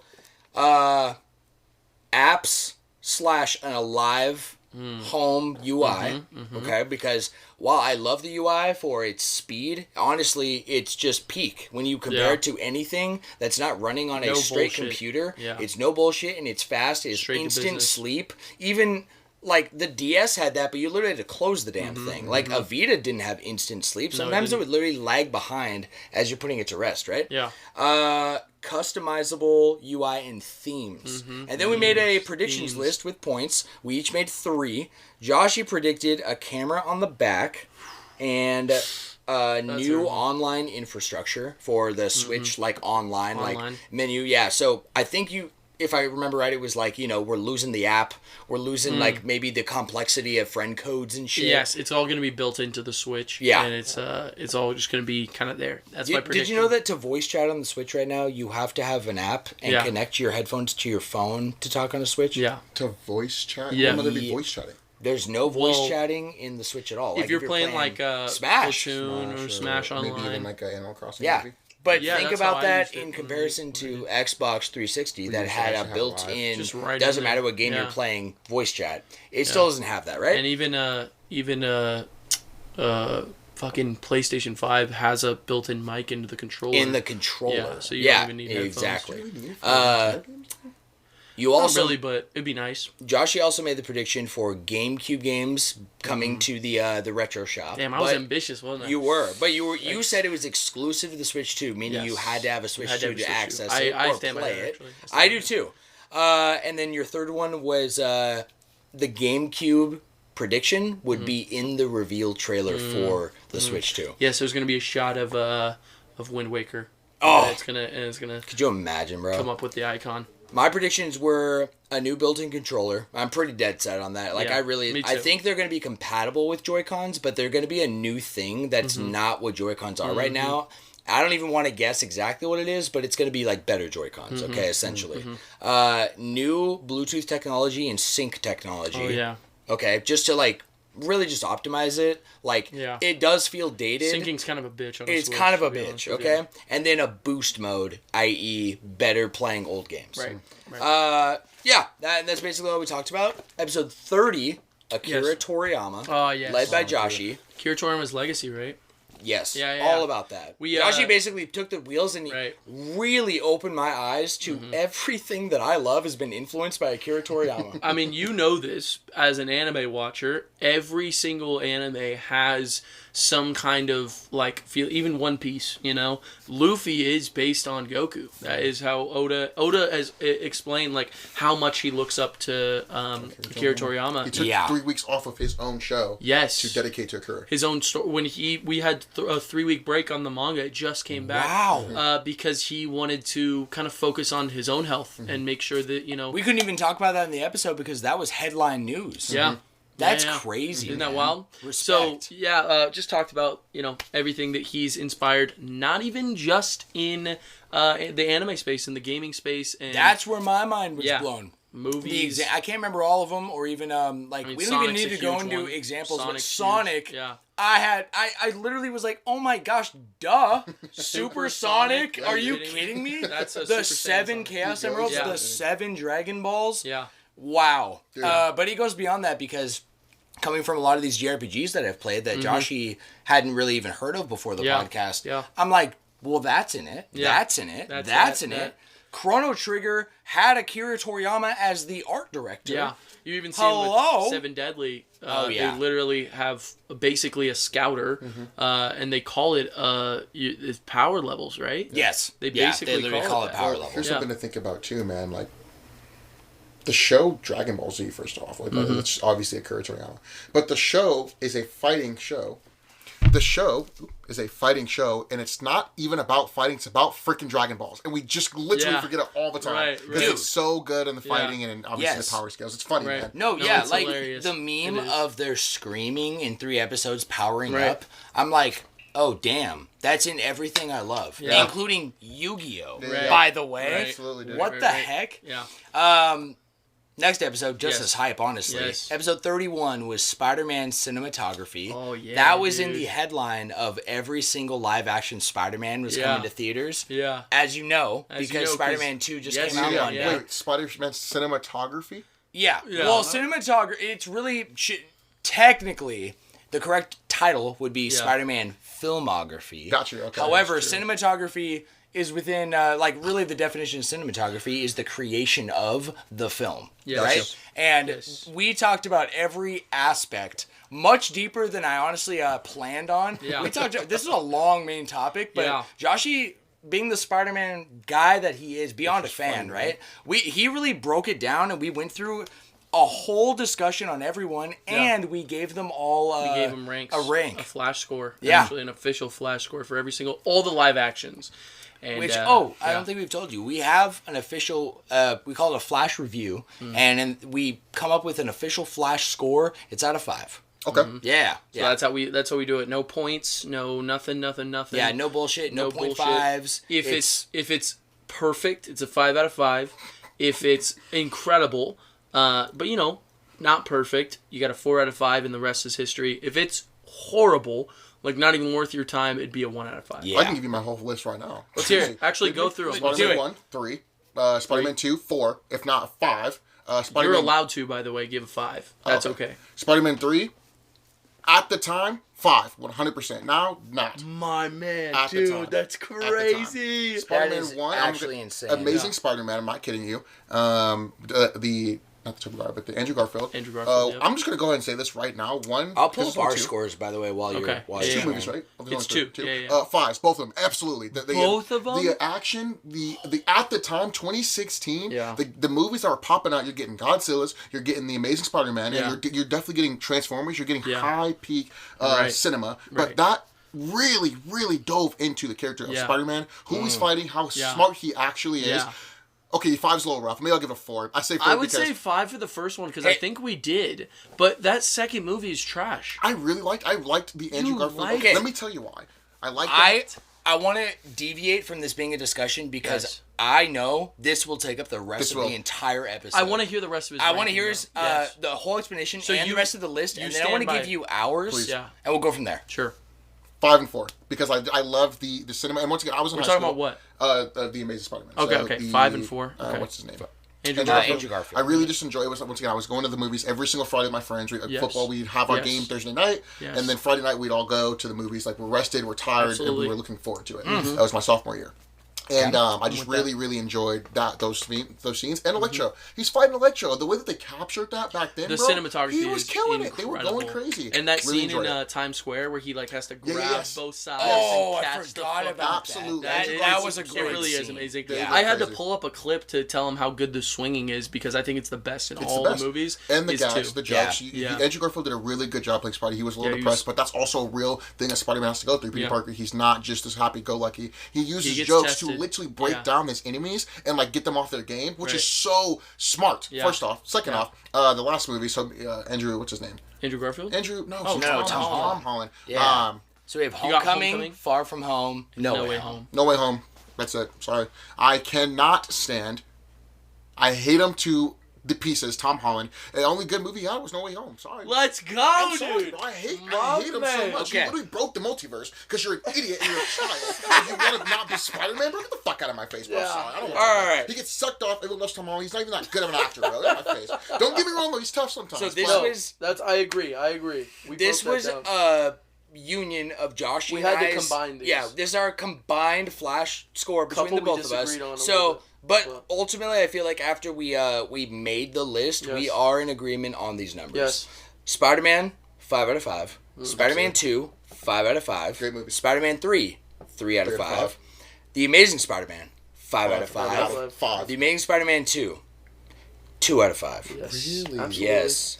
Spider-Man Homecoming, 3 out of 5. Spider-Man Far From Home, also 3 out of 5. And No Way Home, 5 out of 5. Freaking 5 out of 5. 5. It's peak. It's All I peak. want to say is that I had to convince Josh to raise the score on Far From Home. Yes. Because all of the things with the main antagonist, Mysterio. Quentin Beck. yeah, and how that ends in the ending sequences, like how more than ever showing like this like crazy technology, basically like a parallel to like, I don't know, real world times. We have crazy tech now. Spider-Man still can overcome. He's still, it doesn't matter, you put him in the mirror dimension as Doctor Strange, he is still getting out because he is Spider-Man, bro. yeah. And how he ends that sequence, how he shoots him and he's not even looking, how he grabs the he gun, truly gets to tap into Spidey sense, unique to Tom Holland. No other Spider-Man really has that struggle of Spidey sense like Tom Holland does. And in that moment, how he goes about it and he has his eyes closed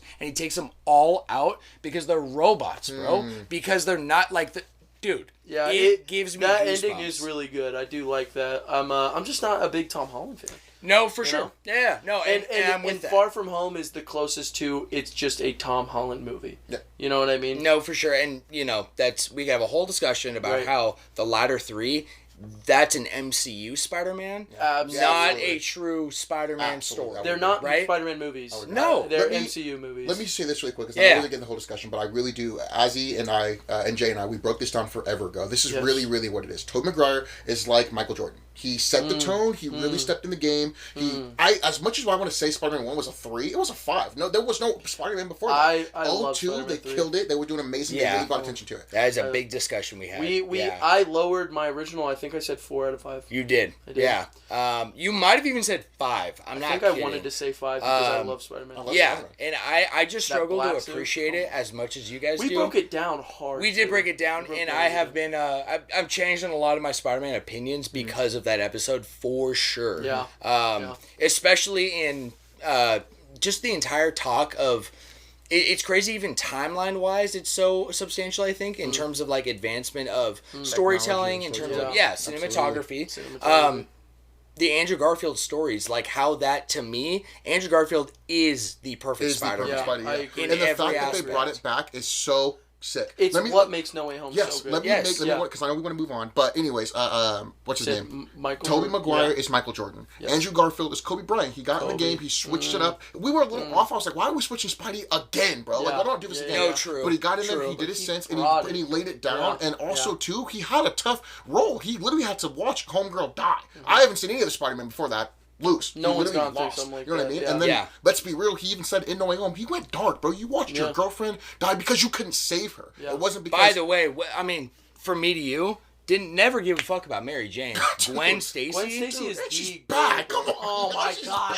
I said that on the episode. How can you not? Dude, it's Emma fucking Stone. Emma Stone, bro. But also, even just like regardless of looks, Gwen Stacy, Emma Stone playing Gwen Stacy as a character, like she is just as imperative as Andrew Garfield to that story. She's in that first movie. Andrew doesn't have Harry. He doesn't have even a Ned. He doesn't have any kind of gang or anything like that. His best friend is Gwen Stacy, dude, and his Uncle Ben. And there's a tragedy in those things where, there are Spider-Men who go through that. In the Spider-Verse, there are dark stories that are told about Peter Parker and his life, and I just thought it was the best when it came to. Absolutely. 100%. Last to finish off, Tom Holland, as much as I hate to say it, whether you hate him or love him, he's like LeBron James. Yeah, you can. Because he steps into the game. He honestly is, I don't care what anybody says, he's probably the best NBA player. And I don't know anything about the NBA. Sure. I just hear this dude, I've seen him play, you're not stopping him, he's untouchable. Yeah. Let's be real, though. Just broke another record. Yeah, the newest record. So he's going to do it, but he's had these GOATs before him to have that label to, this is what the game was back then. I can see that, I can visualize that. I don't have to make up how I want to play. I can see how it's done and then perfect it. LeBron James Kobe Bryant had Michael Jordan. Michael Jordan he didn't have anybody. He's doing it himself, right? He was running that. But anyways, the reason why I also don't like Tom Holland is because Homeboy gets, first off, the baddest Aunt May. That female is bad. She gets the baddest Aunt May. That's so true, attractive. It's so weird. He gets the multiverse. You know how easy it is for you just to be a good Spider-Man, but you get the multiverse. You don't have to do anything. The character's already set up for you. And Peter Parker, Spider-Man, is not anybody's fucking bitch. He is his own Avenger. He owns a part of New York because they don't need the Avengers. He literally has it. So why the fuck is Tony Stark being his mentor? It really is. We talked about that. Because we did. No, we talked about that. No, we absolutely did. I'm with you, and I'm so glad you have this much passion because this is why I said Tom Holland. I also said he doesn't face consequences. Peter Parker should always, if he does something good as Spider-Man, there has to be a negative reaction as Peter Parker. And guess what? You watch Far From Home. Everybody loves him. He never has a problem with Mary Jane. She just MJ, she just fucking predicts he's Spider-Man, like all these things. And I'm like, where's the true drawback to being Spider-Man? Right. The truth is, the great power and responsibility, that idea is that I have to put myself down, Peter Parker down, in order to save others' lives, right? And it's a beautiful story, and I just felt like they missed the mark until No Way Home. I feel like No Way Home, he earned it. He really earned being Spider-Man. And everything we talked about, including the consequence. I mean, that's a pretty damn That is a big consequence. Yeah, it's huge. Yeah. I want to give Joshy the floor because I did cut you off earlier in hoping to not extend this beyond an hour for the Spider-Man talk. But we'll try. I want to give you what anything that you have on your mind that you also want to say, maybe that contradicts what Adrell's thinking was in his rankings. Well, I'm honestly not a fan of Amazing Spider-Man 2, just in the fact that it is not a well put together movie in its own. The whole movie feels like it's trying to set up this cinematic universe, and there's no question about it because the Avengers just came out like the summer before this came out, and it was a huge smash hit. In fact, they thought about referencing the Oscorp Tower in the back of Avengers, but the VHX was already way too far. Like the CGI they were using in the New York, they already had like a scale and everything, and they couldn't fit it in. And so Sony just really wanted to push this idea of a cinematic universe, a Spider cinematic universe. They're still trying to do it to this day, and to be honest with you, when there is a story being told for money, you can feel it. Yeah. When you are trying to sell a story to make millions by a giant corporation, you can feel it. Sony's still trying to do it with that dog shit ass Mobius movie. I don't care what the fuck you said. Oh, the animation was cool. I thought it looked like dog shit. And that new Madam Web, and then there's a fucking Kraven the Hunter don't even get me started on Madam Web. They look like trash. These are trash movies. For sure. They're rushed. They're just made to make a universe. And guess what? They're flopping. Every single one of them is flopping. Whoa. Hold up. Every single one of them? You heard me. Don't say it. I'm gonna say it. No. Are you serious? No, make a joke. Across the Spider-Verse? He's not talking about that. Okay, I was gonna say. No. I 100% agree. That's my thing though. A Spider-Verse is not a product of Sony. Even that MCU Spider-Man was not a product of Sony alone. They were in association with Sony, and then Spider-Verse is a... Fuck, I'm so sorry. I know that this is so stupid, but I say this every episode and it's genuinely pissing me off. I can't remember the name of the duo of writers that created Spider-Man Into the Spider-Verse, but it's fucking... Did you guys see that short film on Miles? Yes! Bro! Dude! Oh, beautiful! Fuck, what? Did you see it? No! Okay, so... can we talk about this for a second? I'm so sorry. Yes. I know we need to move on, but no, guys. If you're in this, I'm in it. I have a Spider-Man fan in front of me in the podcast. Dude. We need to talk about this just for a second. Spider-Man. It was. Mikey's Beyond too, by the way. Yeah, absolutely. Yeah. Mikey is also a Spider-Man fan. Beyond the Spider-Verse was supposed to come out whenever. 2024. Yes, 2024.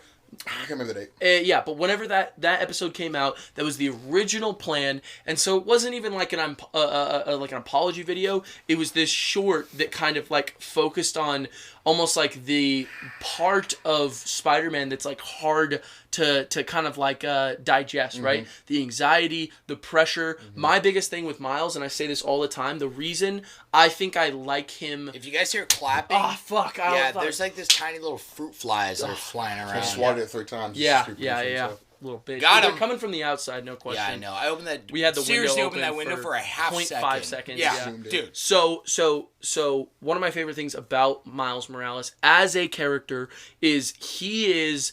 unlike Peter Parker, he has this great power, great responsibility. Of course, Miles still has that. But what Miles has that Peter doesn't is this idea of great expectations. Because he is the second Spider-Man in the universe. Fill-in. He's filling shoes. And the whole point of that first movie is find your own beat, Miles. Don't expect yourself to be this Spider-Man. You are never going to replace Peter Parker, but you can be your own Spider-Man. And God, I got chills thinking about it. Him taking that suit, spray painting it black, having the fucking fresh ass J's on and the fucking hoodie and the literally swinging through the city. And also that idea of a leap of faith. He is afraid. He is a I don't remember how old he is there. He's like 16, right? 16. Okay, He's afraid to jump off a giant building. That scene where he's, when he's on the side of the building and he jumps and he does that like backflip, right? He rips his hands off, the glass shatters because he's not ready to let go. It's this visual representation levitation. He's falling with the glass,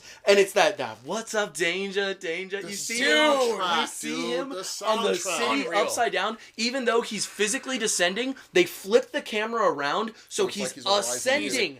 He's rising, and you see him rise. Can't stop me now. I'm gonna beautifulness. Also, a whole 360. I'm sorry, from that scene of him upside down. Yes, right. Yes. When he falls earlier. Yes, Dude. The freaking soundtracks. I don't know how Metro Boomin or any of these artists come through, but you can feel it, and they really stepped into it when they made Metro Boomin a Spider-Man in this last movie. Yes. They really made him a Spider-Man. Each and every one of these artists, Takeoff, sorry, not Takeoff, God rest his soul, Offset, Lil Wayne, anybody, Post Malone, they literally they love Spider-Man. Yeah, they you can feel the passion, in the music. Even in the artist. It's crazy. Dude, the artist, okay. You gotta see the short film after this. Okay. Amazing. No, wait. I'm so sorry. I know this. It's just the creators of Spider-Verse.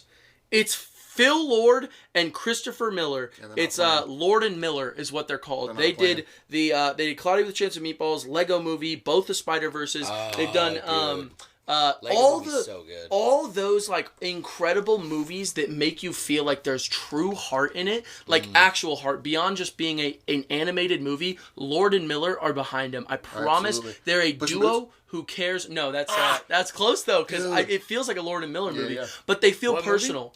Puss in Boots: The Last Wish. Such a goated movie. But these guys, I forget their names every single time. Lord and Miller. I'm trying to fucking remember it. But it's a testament, because these Sony properties they're trying to make, the reason I wanted to mention them, are just no name. Like, these directors are not putting their heart, their soul, they're doing it for a paycheck. Lord and Miller are making these Spider-Verse movies as personal stories. The second movie starts with Gwen. It feels like Gwen's movie the way it starts. You know what I mean? Love that, and it ends with Gwen, but it just has this, gosh, you're telling me. Yeah. Oh my gosh! I'm not kidding. Those are. I think. Yeah, we'll have a drill on. The next episode will definitely be on those two movies. Yeah, dude, and speculation for 3. And speculation for the third one. Yeah, I want to say too that that series is so magical. I watched it the first time. Yeah. Like Across the Spider-Verse, Into the Spider-Verse. Like, seriously, like, those are magical in a way that you cannot understand until you watch those movies. Absolutely. I'm serious. Like, just how they just portray everything, you know? I love the movies. I like going to the movies. It's like my second favorite hobby besides playing volleyball. Right. I'm not kidding you. I refuse to pay to watch another movie again in the movie theaters, because, like, why would you want to do that? I swear to you, I watched Into the Spider-Verse and Across the Spider-Verse a total of 10 times. In the theater. In the theater. 5 each. Wow. 5 each. I literally paid every single time. Got my popcorn. Got my did it 5 times each, bro. I also wanted to say, I mean, one of my favorite movie-going experiences in general at all, hands down, top 5, was going to see Across the Spider-Verse. We were with a fucking crew, and we were screaming. We were absolutely touched, because there was a bar in the, and so we were drinking a little bit, and as he flew down, just so we could watch it, and we were just like, we were screaming in that theater, so hooked into everything that the whole story. Yeah, so they're my favorites. So what we were saying originally, I know this is becoming a Spider-Man discussion, but we have so much passion. I feel like it's so much fun. No, dude, it's so fun, and that's the spontaneousness. That's what I love. Yeah, if you will. So they released just a short. It was like 2 minutes, 3 minutes, 3 minutes, something like that, and. It's just on Miles. Yeah, just randomly they dropped it on their YouTube account. It's fully animated.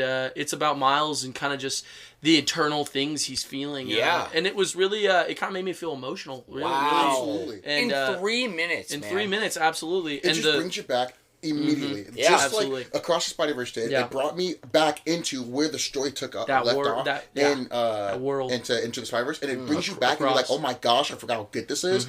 And dude, let's wrap with I want to say that I love your harsh perspective on seeing the money, Joshy, probably way better than I do. Like, I definitely am not thinking behind the scenes until, like, in a way, like, I usually am thinking about that post-game. Yeah. But if I kind of feel done with the game in a way, like, there's some things rubbing me the wrong way, I could start thinking about it early, right? But I feel like you definitely have that in the back of your mind always, and it gives you a much more objective thinking in the creative aspect of a lot of all the things we talk about. Well, that we thank love. you. Yeah, I no, appreciate it's like I see it more. The more you talk about it, the more you're passionate Yeah. about the money. Right. It's like, man, that is what we talk about a lot in the podcast, truly, and how like we're talking about the humanity stuff too. Like it's like corruption, perversion, and truly the things like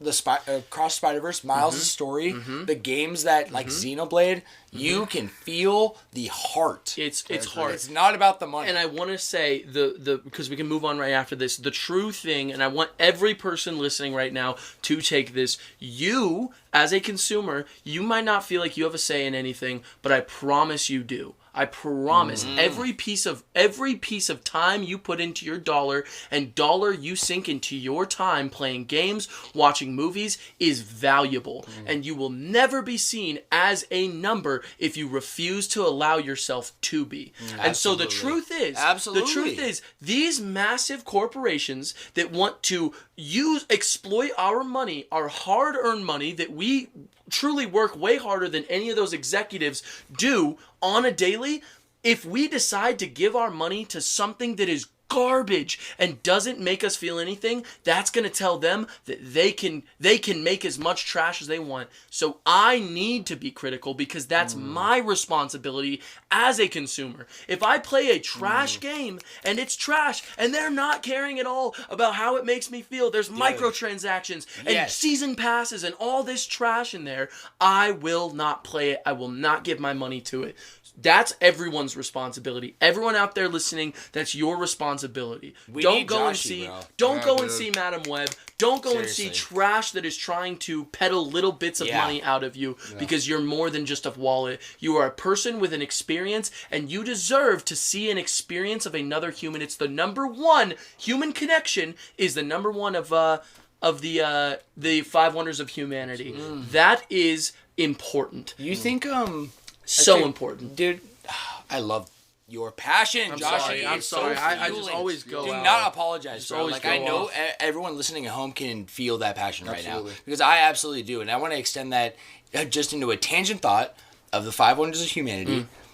Are you going to classify? Is there some kind of like, I don't know? My idea is kind of like appreciation of art.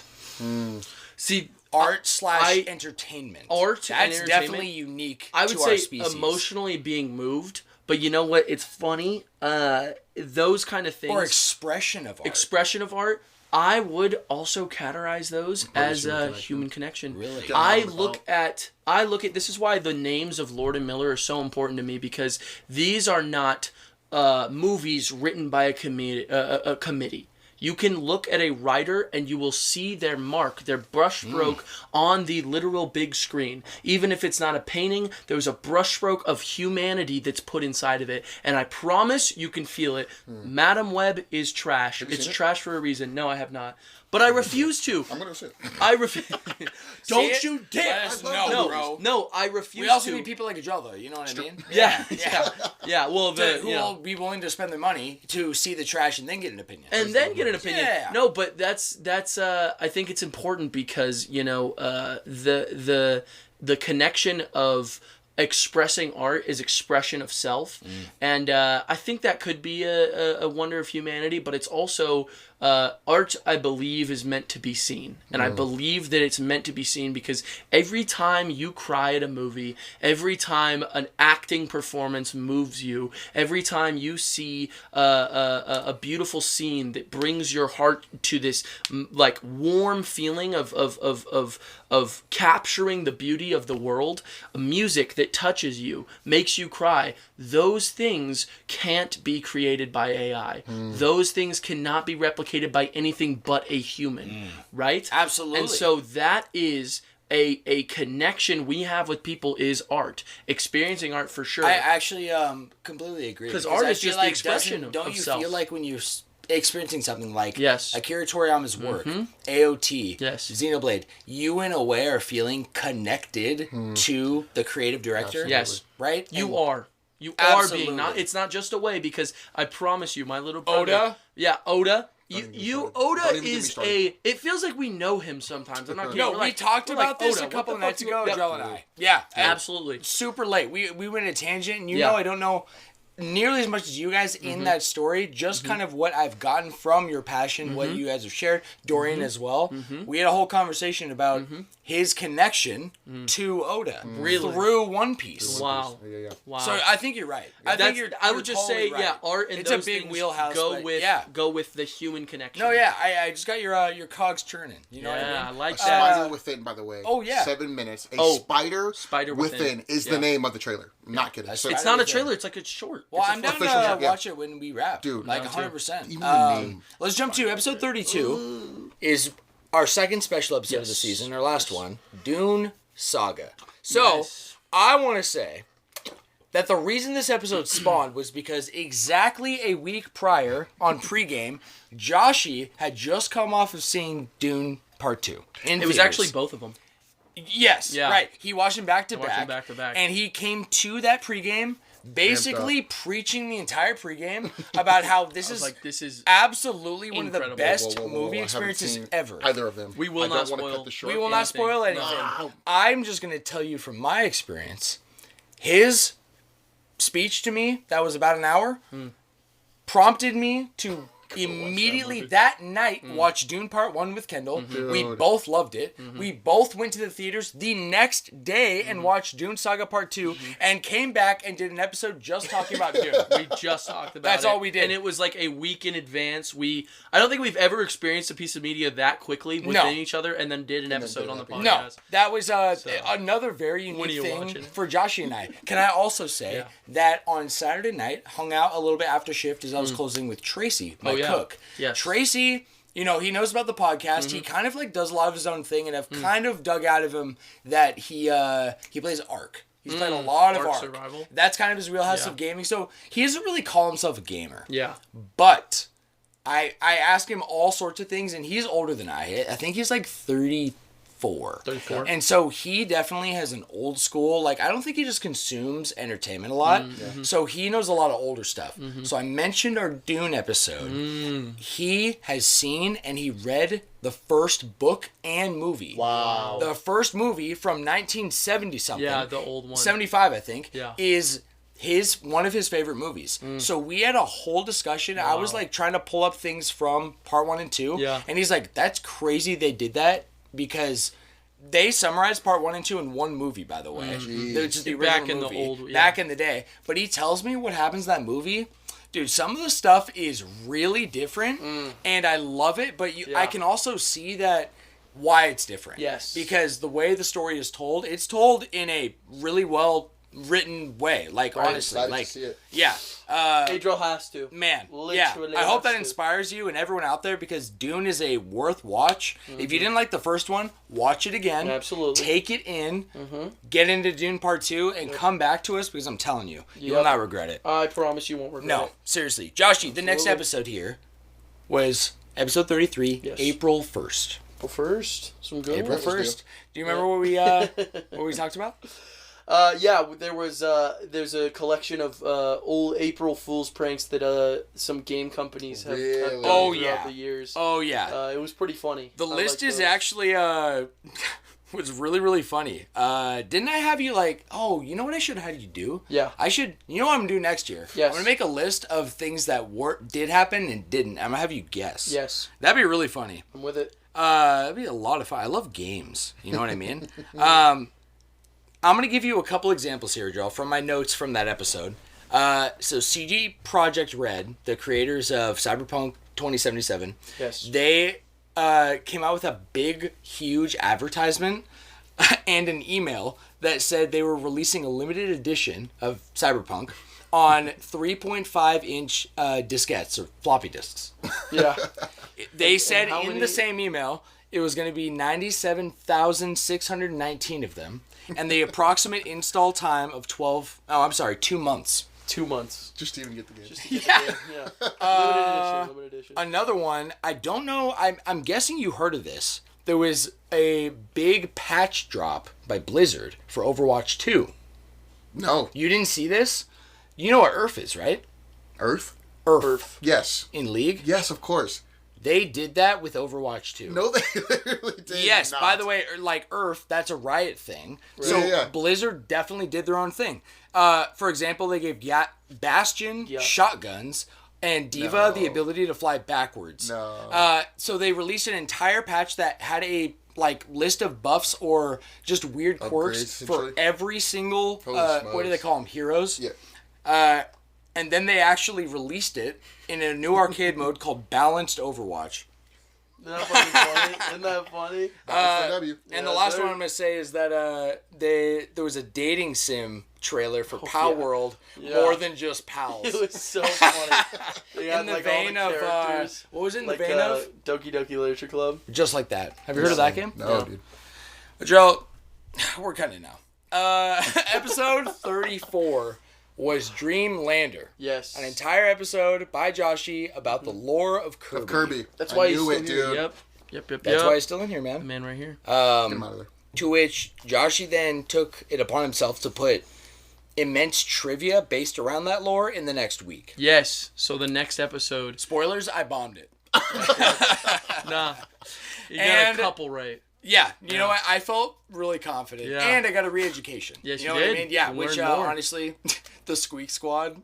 Dude. Squeak Squad. I Oh was my losing God. it. Come on, Joshy and Adrell, the final episode 35 that we dropped last week, Gutbuster Tier List Part 1. Yes, sir. And we talked about and rated fast foods. And we Fast actually foods. only got through 10. We had, I think you picked the last one. Yeah. And so what I want to do for Part 2, which is going to be early in Season 3, Yeah. is pick another 10 or another 15. Yes. And then we are going to tier list them. Yes. I think we should do the tiers. Tiers list, Yeah, but yeah. people love tiers list. Absolutely. Yeah, tier lists People go love crazy. tiers lists. Yeah. People love Have them. you seen those YouTube videos? Of like course. the way Yeah, they drop it? of course. I got the website pulled Let's up, go. so we'll and you can make our your tier own, list. yeah. Easy. Yeah, So, absolutely. That'll be good. Easy. Guys, that Good. wraps go. our main topic. Main topics Yeah. wrap. Main topic Is there wrap. anything else you guys want to add? You didn't mention episode 36.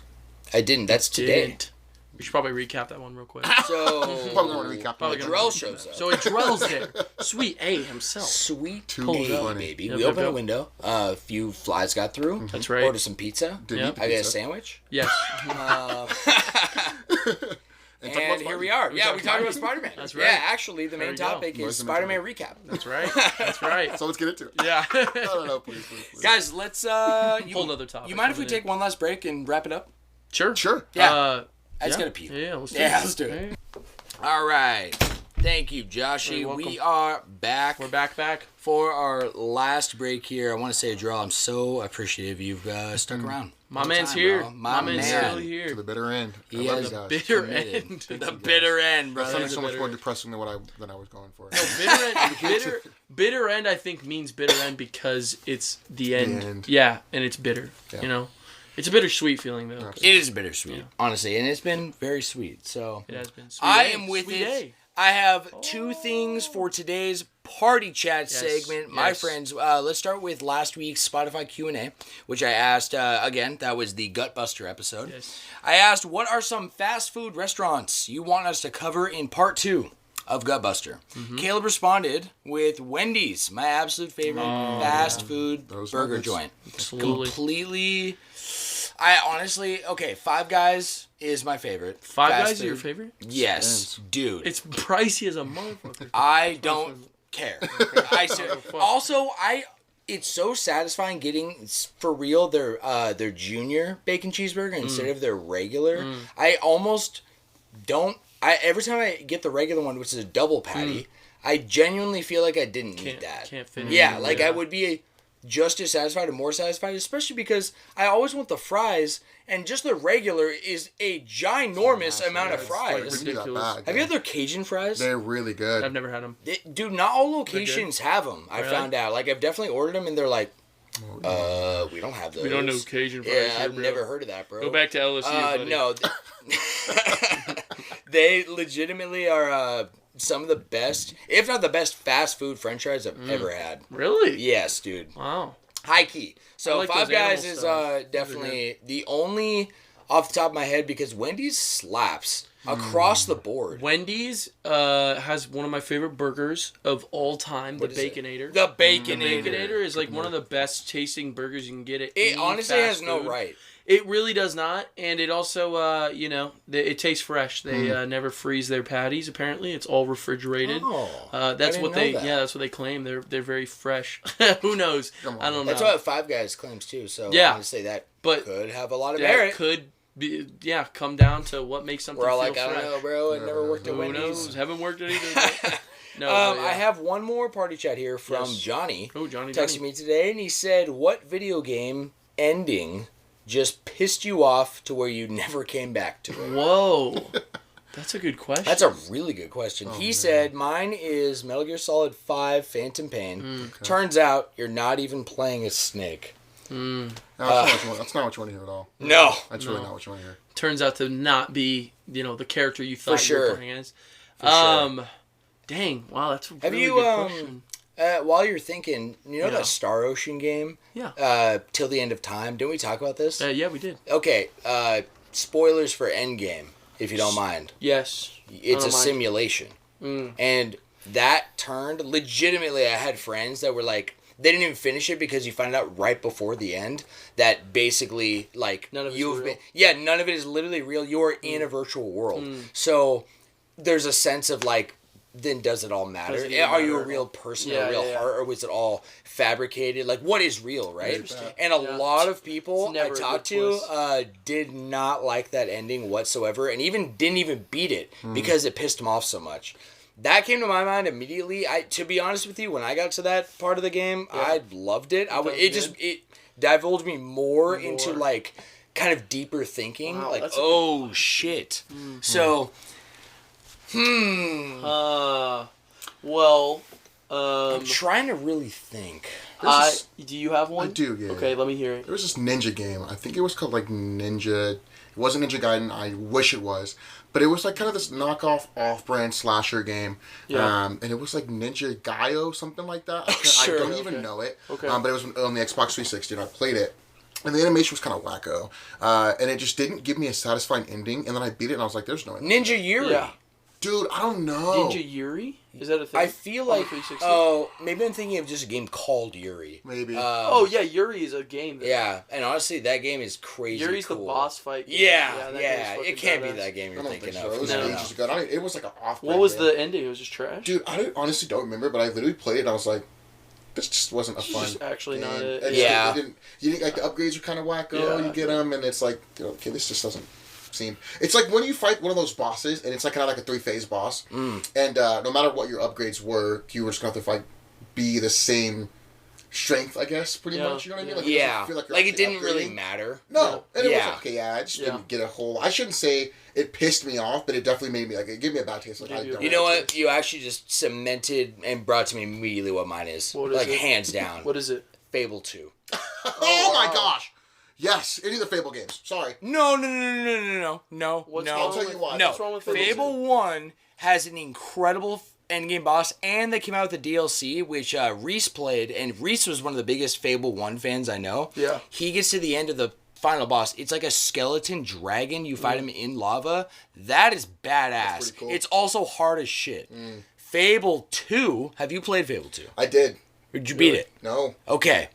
And you didn't, right? I did not. We talked about this on Cast. But I do kind of want to one day. So dude, Fable 2 is honestly the reason I felt that way. It was because Fable 2, besides literally the last boss fight, is an amazing 10 out of 10 game. Yeah. Seriously, I loved it. I love, like, I usually just don't really get pulled into a video game that is specifically in, like, this, like, medieval time setting. I feel like it's really overused. I feel like I have my games that I like that, like Fire Emblem. That's kind of like my wheelhouse there. And I'll kind of compare and just, I don't know, like, I'm just not as immersed. Yeah. Fable 2, really fun to play, really deep, and it's a mini RPG done right, okay?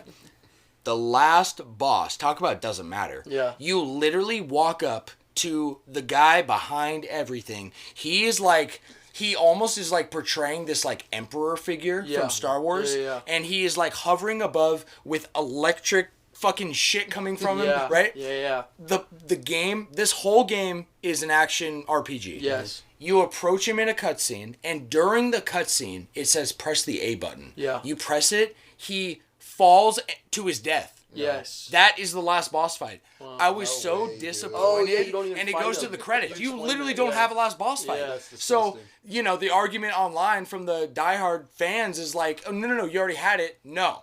That was not the guy I was like so ready to amped fight up him. to fight. Yeah. No, that was a joke. That's Who insane, thought this dude. was a good idea? Yeah, that is not funny. That is definitely my answer. Man, I'm really running through a lot in my head. I have one that hasn't ruined my enjoyment for the game, but I remember being very disappointed. Okay. Which is Shantae and the Pirate's Curse. Oh. I love that game. By the way. And you've talked very highly of it. Yes, I love the director of it. I can't remember his name right now, as I normally can't. But he was the same director of Hey Ice King, Why'd You Steal Our Garbage? Oh, and okay. I beat that game, loved it. It's, it was so amazing. Adventure Time? Adventure Time, yeah. I thought you knew immediately. Yeah, he did. The issue was there were two endings you could get. One if you 100%ed it, and then one if you didn't. And if you didn't, it was just a really like... I'll try to explain this best. The boss fight was fun, but it was on like a really kind of like plain looking like stage, and it was like the whole island, because you unlock islands, was just the boss fight. And once you beat it, it just kind of has like it's just kind of underwhelming. Yeah. Because it's called Shantae and the Pirate's Curse, and when you fight the like actual Pirate's Curse, it like finishes and it's over, and it's just kind of it's really underwhelming. And then it teleports you to before the boss fight started. And I remember just being like, okay, I mean, like, I could go back and 100% it and get all those things to get the true ending, but because I was just underwhelmed, I was like, how much better could it really be for me to... I have started replaying it, though, too, on the Switch when they re-released it, and I love that game. I think it's a fantastic game. Soundtrack incredible, beautiful pixel art, really good designs, but I just remember being very disappointed with that ending. I remember just lackluster. No, I feel like this was a really, really, like, drawn-out question. That was good job. For some come to your mind? It did, yeah. It really brings me to a point where it's like, I love sandbox games. Yes. There's still so much to do after you beat the main campaign boss, because it gives you like that wrap up, or it gives you like, I wasn't done playing the game. Games that just end after the cutscene and they give you, and it's like, and it puts you before the boss. It's like, okay. You know what's funny? I almost said Breath of the Wild. I love the ending of Breath of the Wild, and if I wasn't as much as a Zelda fan and invested in Breath of the Wild, I literally thought that in my head. I was like, maybe Breath of the Wild, just because it truly was disappointing. I don't know the game. I'm going to play it, so if you kill me, I'm going to Well, the truth is, you... Well, can I say that I've heard that the final boss fight is underwhelming? It's extremely underwhelming. Emotionally, it's really cool, but it's extremely easy. Yeah. And if you just, like, got a bunch of, like, powers and abilities, there's a lot of parrying, and it's a lot of, like... You're not really in there fighting the boss. It feels like you're going through the motions, and then the game ends, and then you teleport back to where the boss, like right before you walk into the final thing. And I've heard for a lot of people, actually, in fact, the same. It's kind of the same vibe with Tears of the Kingdom, except the boss fight is way better. But you should not challenge that final boss just because the story is a lot more immaculate until you are ready to be done with the game, and that you shouldn't beat the boss and then go and do the side quest, finish it. I watched this video by this guy who basically was like, I regret beating Tears of the Kingdom, right? Which is so I almost said that, but that style I'm just not a fan of. For sure. You should have some post-game something. And also, too, I want to be able to get as 100% everything done to a T before I beat the game. Right. And with a little bit extra is fun, but I want to like have that big finale. Yes. And then this is like, I'm all done. I did all my side quests, like Spidey 2. I didn't even play Spidey 2, but Spidey 1. I did all my sides. I've done everything. I don't even want to do the campaign. Actually, I just want to do the sides and enjoy the game before I can. But I like the fact that it comes to a point where now you have to do the next mission in order to kind of unlock more. It's fun. Yeah, so, well, Spidey 2 is perfect, too, because it's one of those games where there's post-game afterwards. Perfect. You know, you beat the game, and then there's more after, until you beat all of it, and then you have nothing left like me. I kind of honestly struggle with post-game. I'm not kidding. Usually my vibe... It really does depend. I don't even think I can think of one example where I have... Come on, bro. Are you kidding Okay. me? No, That you. Pokemon Okay. That's a huge post game is like You're some right. of my favorites You're in all of absolutely right. games. And if anything, they sometimes bring up shit that's more interesting. No, the after post game game is starts. even better. It's better. true. You're actually right on Yeah. that. That is a great example. Yeah. Usually my vibe is if there is a post game or some kind of like, I don't know, maybe they don't even open up more. They just allow you to go back and experience everything as a whole. Yeah. Xenoblade is an example I'm yeah. thinking of. Xenoblade. You know, I have been in like so wrapped in these worlds. I'm so Yeah. wrapped into Breath of the Wild. Right. So fucking just like captured by Yeah. Xenoblade 1, 2, and 3. Right. All those examples, like when I feel done, because I didn't beat Breath of the Wild. I kind of like burnt out on the journey, and I am really happy that I have the memory there. Because at no Yes. point was I disappointed with that game. Yes. Yeah. That game, Yes. I was like in it until I was sucked out by life, basically. But Yeah. come to Xenoblades, it's not anything bad about Xenoblade. You know how highly I talk about it. Yeah. How Xenoblade 3 is my favorite video game probably ever. But every time I Real. beat the main story, which I got really sucked, especially in 3, into all the things you can do. And there's a lot you can do. It was getting to the point, you know how you're talking about the grind for Smash? Yeah. I got to a grind of map. Okay? I remember. Yeah. Dude, to the point where basically you were just it's, trying to think World of Warcraft map or Breath out. of the Wild, and there is a big overarching map you can see. However, there's area maps with each kind of region. Oh, wow. To see on the map, you have to traverse within like your vision circle. So to unlock the entire map, you got to walk through to the walk through entire the whole- map. Yeah. So that includes like sometimes it'll be annoying. You walk the perimeter and you literally see the outline, Yeah. but there's all these like grayed out gaps. So you gotta go OCD. I'm like, Gotta go get them. I'm lawnmowering the map. You know what I mean? Yeah. So I really went all out. I probably Yeah. did 95% of the content in lot of Xenoblade stuff, 3 Wow. as an explorative feature. I Yeah. definitely like most side quests, like everything. But when I beat that game, and it got to a point where I was like, all right, I've spent 150 hours on bonus content, and Yeah. I still don't know how this story is wrapping. Yeah. If I go much longer, I'm gonna lose like lose my the interest of the yeah, game. yeah, the and even just passion, remembering yeah. everything. Yeah. So I did beat it. Guess what happened? I'm done. Yeah. You know, Yeah. like I really, I Absolutely. went back for one more quest, Yeah. and then I just naturally stopped. Yep. You know, Yep. That's just me as a gamer. Yeah. You know, That's a good point. Both, I can see both sides. It's tough also no, because that's a dynamic between us for yeah, sure. a game also can do the boss teleportation thing well.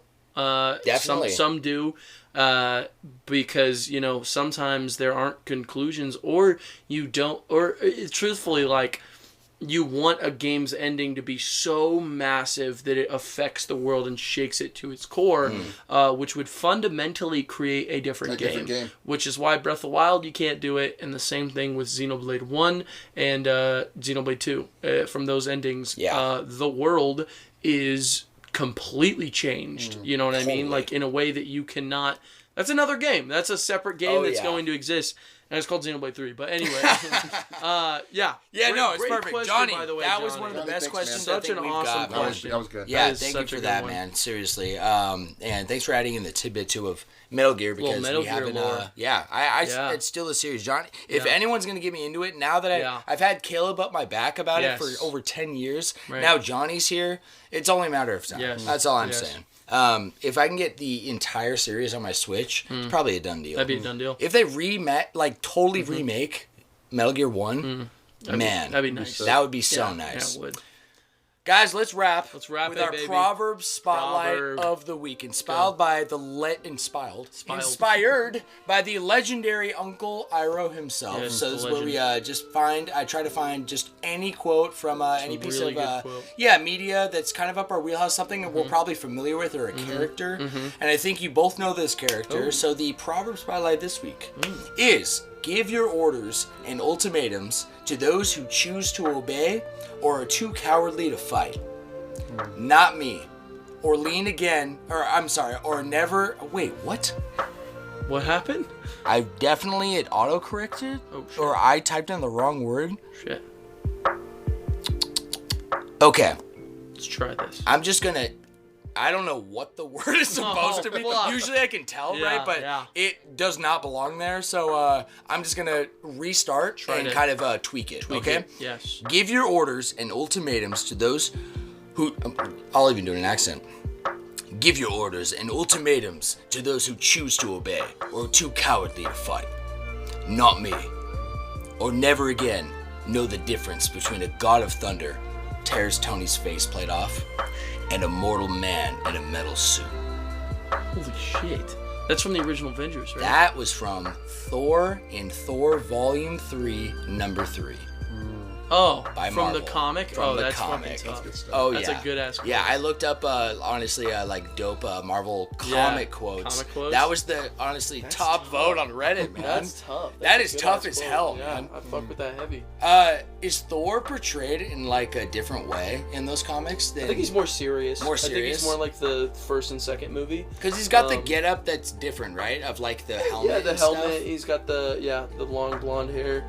It's basically the same, but with the helmet. Yeah. Yeah. Okay. Yeah. Well, guys, that is a wrap, baby. my friends, for not just this episode of the Flash Brothers podcast, Season 2 yes. of the Flash Brothers podcast. Shout out to SweetAyeee for sticking it with us the entire time. Seriously, so cool that we can have the house just immortalized in this episode forever. Oh, man. It's so That's sick. a great way to put it, bro. That's what I'm saying. Seriously. That's what I'm saying. Man, I'm so looking forward to Season 3. Yes. All the things I have in store for Joshie, for our audience, for Adrell joining us for a Spider-Man episode for sure. Hopefully I'll have played Spidey 2 by then. Hopefully. Oh, man. Have you played Miles Morales? Absolutely. Okay. Yeah. I just gotta make sure.